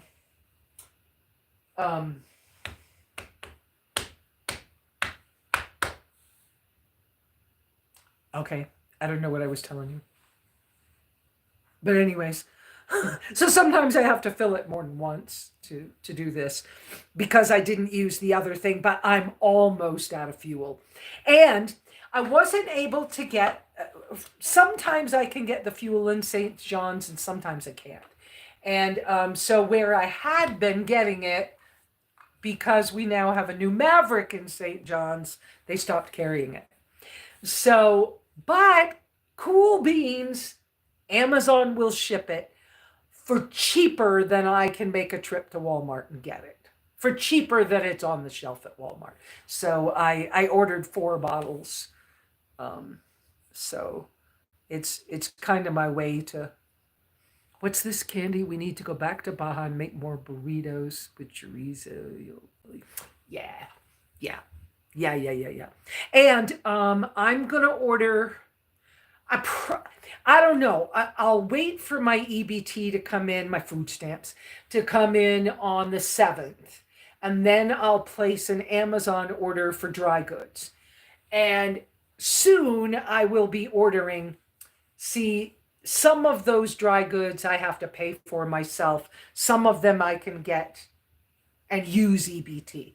But I really want to get my Encorn flour, which is imported. It's expensive, but that's how I was able to do the sourdough last winter, and it doesn't make me sick. So I'll be able to make, well, of course, even in Baja, it would be easy to make too. But like, because I know how to make cassava tortillas. Okay. Piece of cake. But I'm technically very allergic to corn. And so probably not doing corn, and a little afraid of some of the GMO'd wheat and stuff like that. But I don't mind traveling with some corn flour and sourdough that I got working, so we can have nice tortillas. I don't mind doing that at all. So, and Candy, I hope your husband's doing well. I know it'd be really nice to get some good food from. Yeah. Okay, Donna K, have a great day. Thank you for having been here today. Oh, I know what I started to tell you. This is titanium. And one of the features of titanium is that it cools down really fast. And with alcohol, you have to make sure that things are cool before you add more fuel to them. Because if there's a spark or anything, it could be not a pretty thing. If you're not used to it, there's a little learning curve. I'm so used to it. I've been using alcohol for years and years and years. But I know, Wendy, I'm still working on it. Mama talking and slow today, right? It's okay. We got this. We got this. But and that Vargo company, I've got to get with them and see about a sponsorship, because I have a number of their products. Whoa. Hang on. I have a number of their the stove this stove part. I have a number of their products. And I would really like sponsorship from them. Because I use their stuff every day. And that's, unless you're a long distance hiker, that's kind of not common. And I'm still working on it. Come on up. Okay. And so there's a couple of items that they have I wouldn't mind owning as well. But all their stuff is titanium. And because of that, I mean, I'm telling you, this thing folds flat. I showed you that before. But it folds flat, tiny, doesn't weigh anything. I could take it on a plane, no problem. Nobody's gonna say anything. They might wonder what it is, but they don't care. It's not a knife, you know. But so I could take that with me anywhere I want to take it, and have the ability to then cook wherever I am. Even if I decide that I don't want to take some pot that maybe there's a pot that I have here at the cabin that I don't want to travel with. For example, way up on the top shelf, the blue pot. I might take that in the tracker, but I wouldn't take that on a plane. But it's a nice pot. And that's the small one. I have a bigger one. So I have two of those. And I wouldn't take a thermal pot. I might take the little one in the tracker. Well, saying that real quick. No, I might take the big thermal pot with me in the tracker, because now that I can eat more and share food with other people, having the ability to make a bigger pot of something or to put a roast. Let me tell you, the day I haven't showed you guys this stuff because I needed to practice it more and whatever. But the day that I made the roast in a turkey bag inside my thermal pot, there's not even any dishes to wash. It was wonderful. That was the bomb. I could do a roast easily do a roast in my thermal pot. So it's worth taking that on a trip, because I can't use now, like Candy has her Tembo tusk. Did I say that right, Candy? Which is another nice, it's a really nice piece of equipment, but it runs on propane and I can't use it. And I did talk to the owner of that company about, is there a way I can modify the burner thing on the bottom to hold like a Trangia or a different kind of alcohol stove. And we talked about it, but it just, in that moment, it seemed like too much work. And I got this so down pat that I have a 9-inch stainless steel wok that I use on this often. I just was telling myself that now that it's starting to be colder and everything else, I need to bring that in to use.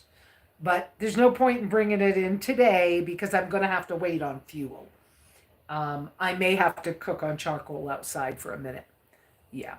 So, okay, Bernie, have a great day. Or Donna, was it Donna K going? Oh, okay. I think I already said bye to Donna K. But I gotta stir it, Wendy. I know, I cook food for my dog, right? You know, when I've eaten meat so much, there's no point in feeding them weird food. I mean, I don't want to eat kibble any more than they need to, so. But we're doing pretty good, I think.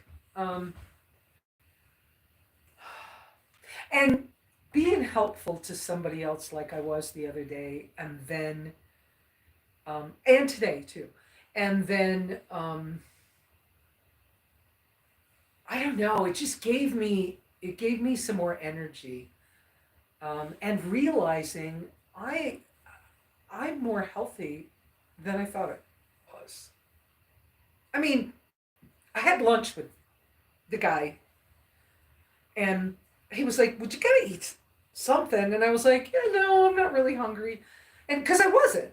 And I was like, I was still debating whether I was going to quit drinking coffee again to see if it made a difference.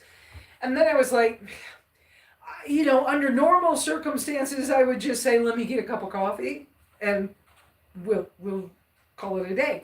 And he goes, "Well, what about sweet potatoes? How about fried sweet potatoes?" And I was like, so like French fries, sweet potato fries.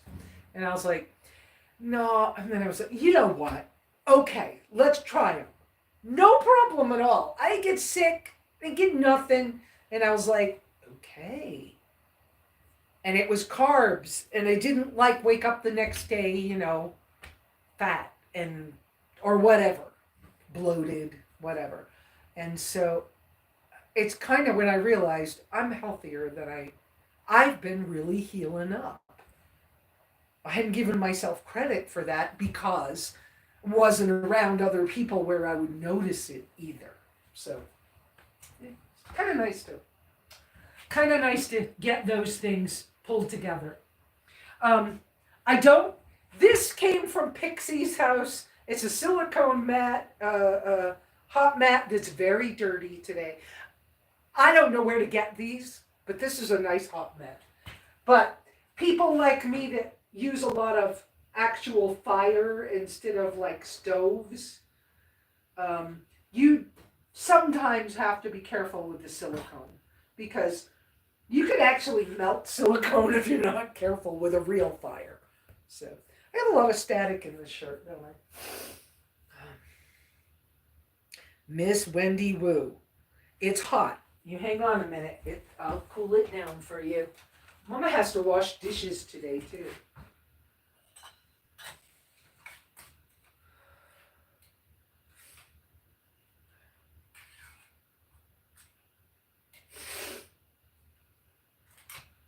Not today, but another day. I should cook rice for you and the kitties and put some of them, mix it with some of your foods. Not today. You gonna let Mama sit on the edge? Okay. Let's see what else is. Exactly. Sweet potatoes or a lower glycemic index on white potatoes like sunchokes. Yes. Yes. Very, very true, Beth. That's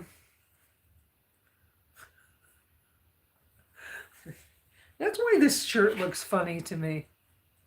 Oh, y'all. It's wrong side out. All morning I've been talking to you and my shirt's wrong side out. Oh, well. Um,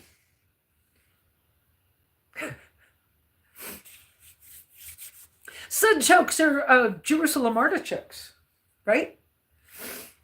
Um, Hang on, Wendy. It's cooling. It's too hot still. It's too hot. You, you're real picky about hot. Look, you gotta let it cool. Here. Oh, you know what? Mama needs to move your food over here because now that we're using the wood stove more, I kept getting little chunks of wood in your water, and I don't like that. I don't want to get chunks of wood in your water. Yeah, just wait for it to cool. Yeah, so, yeah, that's what I thought. Yeah.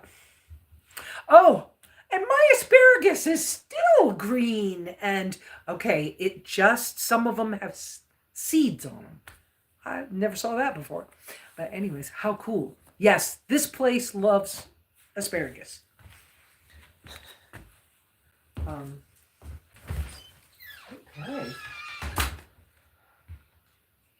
I didn't know if we were going to have, more and more rain and, super cold. I don't know. They keep talking like it could be real winter, but it's not bad. There's been some sunshine. Some of my solar lights are flashing that they're actually charging right now.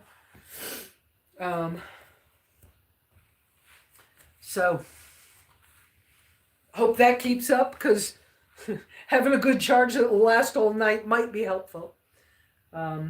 This afternoon, after we're all done, I'll take a little break and then I'll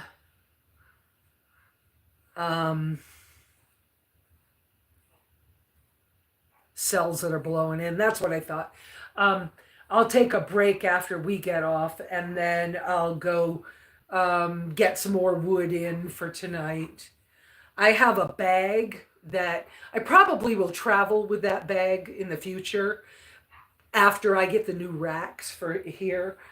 But for right now, I just fill that bag. And it basically can give me enough wood for like 24 hours. And I bring that inside. And then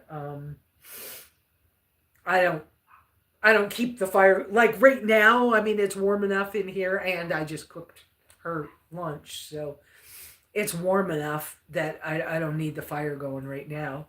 And I won't start it, sometimes even when I go to bed, if it's warm enough in here, I don't even start it up before I go to bed. And we just put the blankets on and call it a day. I don't know what else y'all need to know. These solar lights are great. I had one set of these. I was looking to see if the box said the name. They're in my store. I know they are. But of course they're made in China, right? Anyways, this was a 2-pack of the same brand as I had bought a 1-pack before. And I put it in my wish list and Cynthia bought these for me. And I put that picture out this morning I put the one on the arch. And then I realized I'm going to put the second one on the arch. It needs more light. But these are great. Even with all the rain and everything else going on, they stay lit all night long. All freaking night long. That's great. That's wonderful. I could use another set of those for something at the shower house. But right now, I really got to I got to find out whether Scott can come help. I need to switch 2 panels that are on the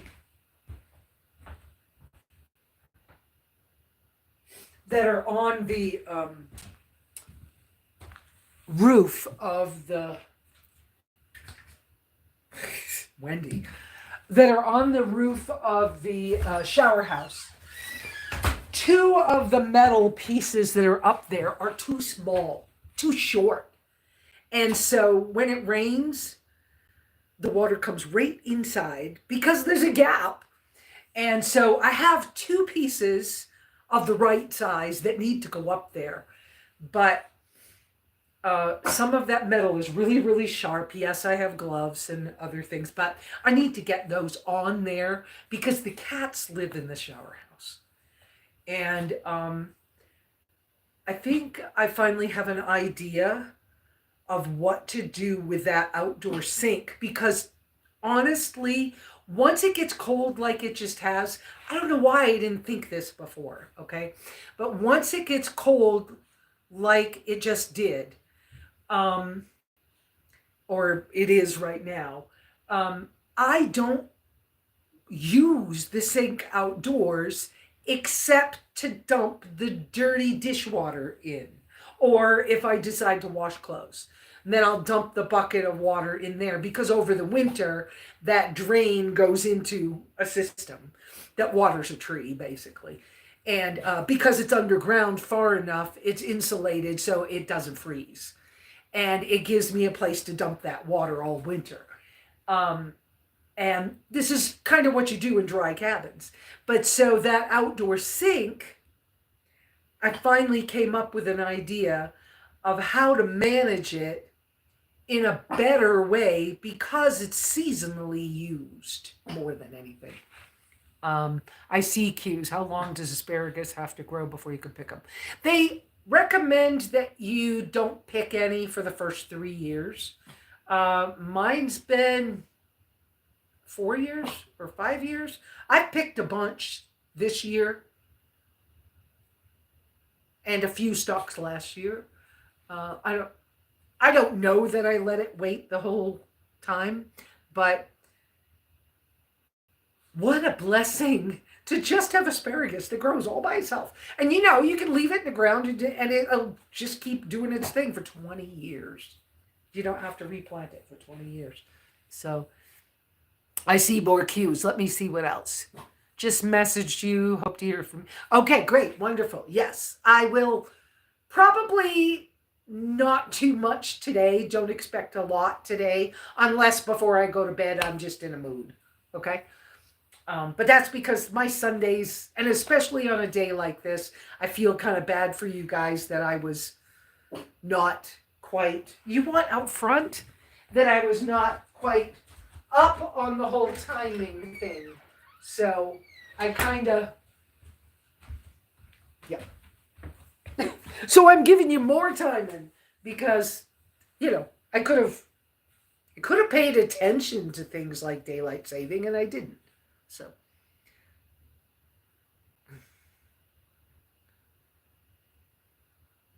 Yes, I'm planning to put Jerusalem artichokes in here as well because they grow locally wild. So does amaranth. I actually have wild amaranth here. And down in my canyon, I have wild broccoli.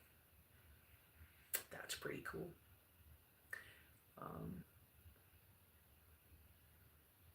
yeah, Jerusalem artichokes are more like they're a root vegetable, sort of like potato-ish things, or water chestnuts or something. Yeah, yeah, they're a crunchy little thing. So and so Cynthia, she brought me that gift basket the other day. She brought me this too, which is pretty cool. So this will be next year's stuff. I haven't even looked at it yet, but it's medicinal. I had wanted to have a medicinal garden here. And so this says it's got California poppies, yarrow, lavender, marshmallow, chamomile, calendula, evening primrose, echinacea, feverfew, and chicory. Cool. But that'll probably go in next year. I might put a little raised garden bed at the back far side, south side of the patio since I can't enclose that right away. But I might do that with these spare old cement blocks that are and just put in a little raised bed there. I'm also considering that this curved shade space that's on the west side of the cabin now, I'm considering that in the future, maybe we'll build some support on the two ends of that, and and possibly turn it into like a greenhouse. Like put some, probably not clear, because it would be way too hot in the summer. What's it called? Corrugated plastic panels, but maybe green ones or smoke ones or something that are not clear. But anyways, we might do that and get a little, I don't know. I was kind of thinking it would be kind of cool to put the smoker barrel over that direction, but I'm not sure that's the right. I don't know. A lot of talking, a lot of thinking out loud this morning. I would like to focus on my potatoes again. It was fun, but got overwatered and died off. And for my own, son and whatever. I might do some like fingerlings, some of the little purple potatoes or some of the like Japanese purple potatoes kind of things. Well, that might be good. Sweet potatoes, I don't know how interested I am in actually growing them. I don't know. We'll see. We'll see. I don't know. But I would, I used to have chives growing wild here all the time. So, yeah, I want my chives and my lavender back and stuff like that. But if I put that little raised bed out there, one, the cats are going to keep it protected from the animals. And because I don't even see a chipmunk anymore. And, but it also could be easily shade cloth. I don't know. It could be protected differently because it's inside the yard. So yeah, nice garden mix. Yeah. That's right.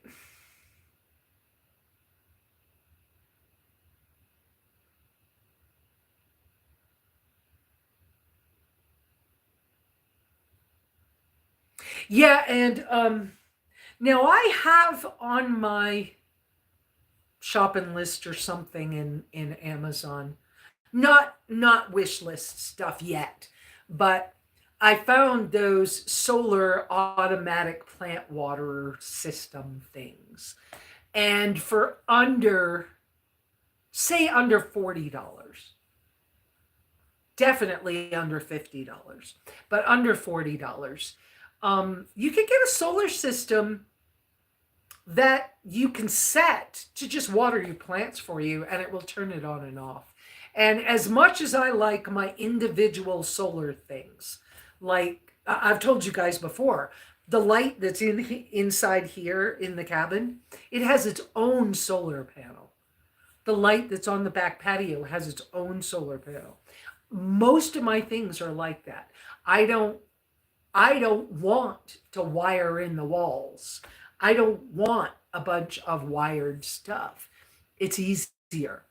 And if one thing breaks, not everything's gone.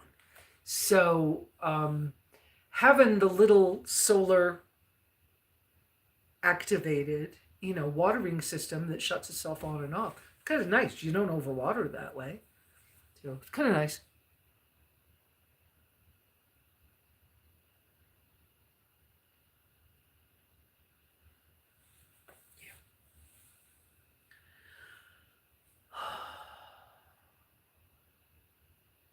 I also never got my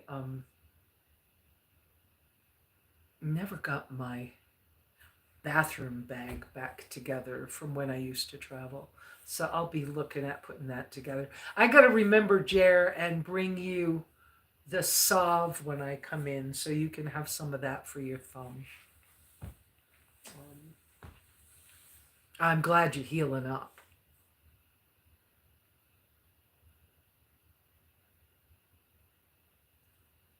On. It's so much easier this year. It's funny in an odd way, but not funny. that we really, some years it's been so hard for me here, but my focus wasn't on a cabin. My focus was on my vehicles. That was my life. And this was just, well, okay, so I have it. I'll go back. Right. And then after the engine blew and I had to come back, it was like, it's so much easier this season, this year. I mean, I'm not feeling as isolated. Well, I have you guys, but also I can split wood easier. Well, I finally have a flat um, split and stump. That really helps to have a level split and stump and a nice big one. Um, but I'm not having as it's much easier. I can split the wood. I have had enough experience with both the wood and the stove. I was able to afford to get the chimney swept without any problem. And so it's so much simpler this year. And having Wendy and the cats for company has been helpful. Sure, I have a couple of concerns, but it has more to do with the road and the unknowns of what's going to happen with that and the neighbors' trucks. But, it is what it is. And so far, so good. So, knock on something. Yeah, I need to get a hold of Scott and see if he can help me get those couple of panels on that roof out there to just keep the shower thing a little more comfortable or whatever.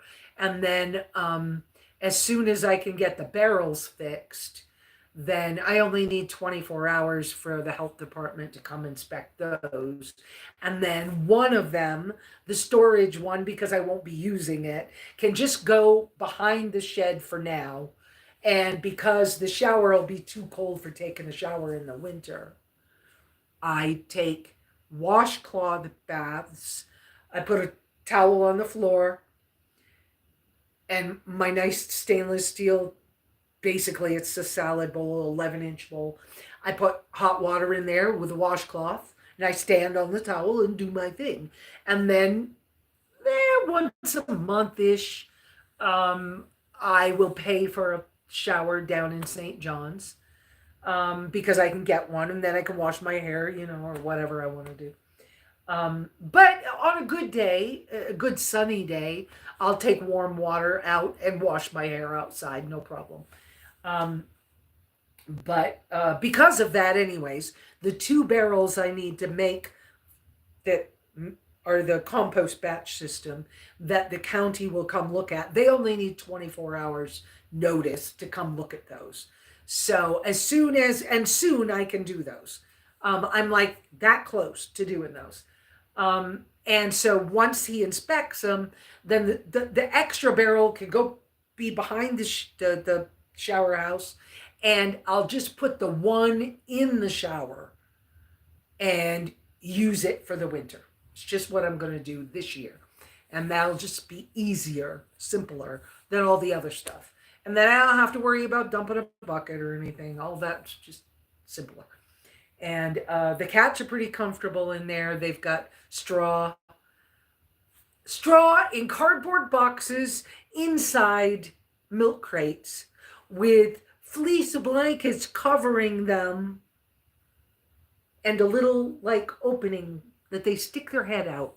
When I go in to use the bathroom during the day, there's a cat paw comes out and then a little nose. They just look. They're so funny. But yeah.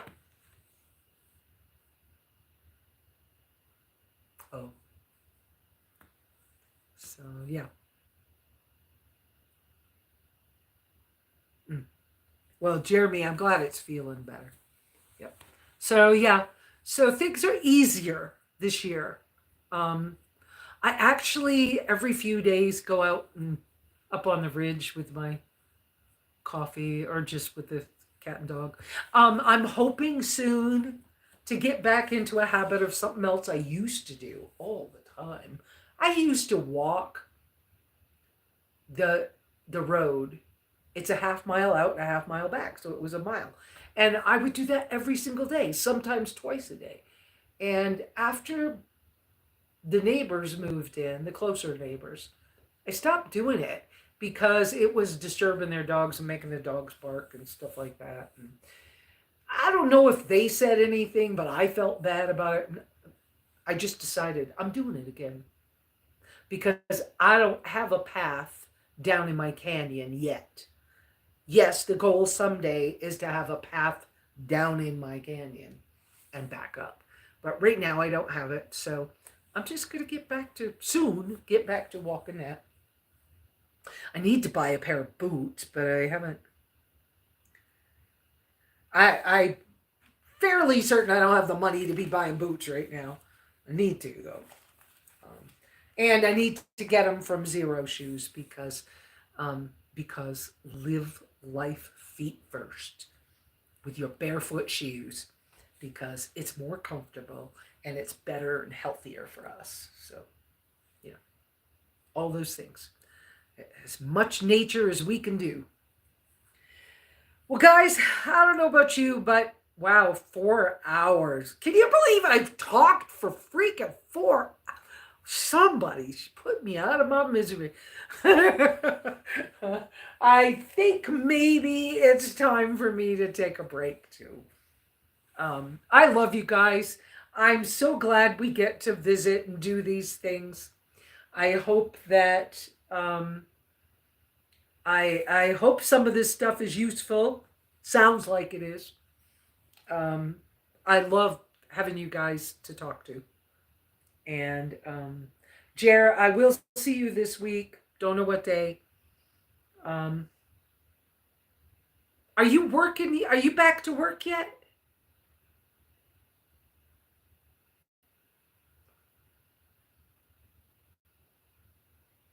I know it's crazy.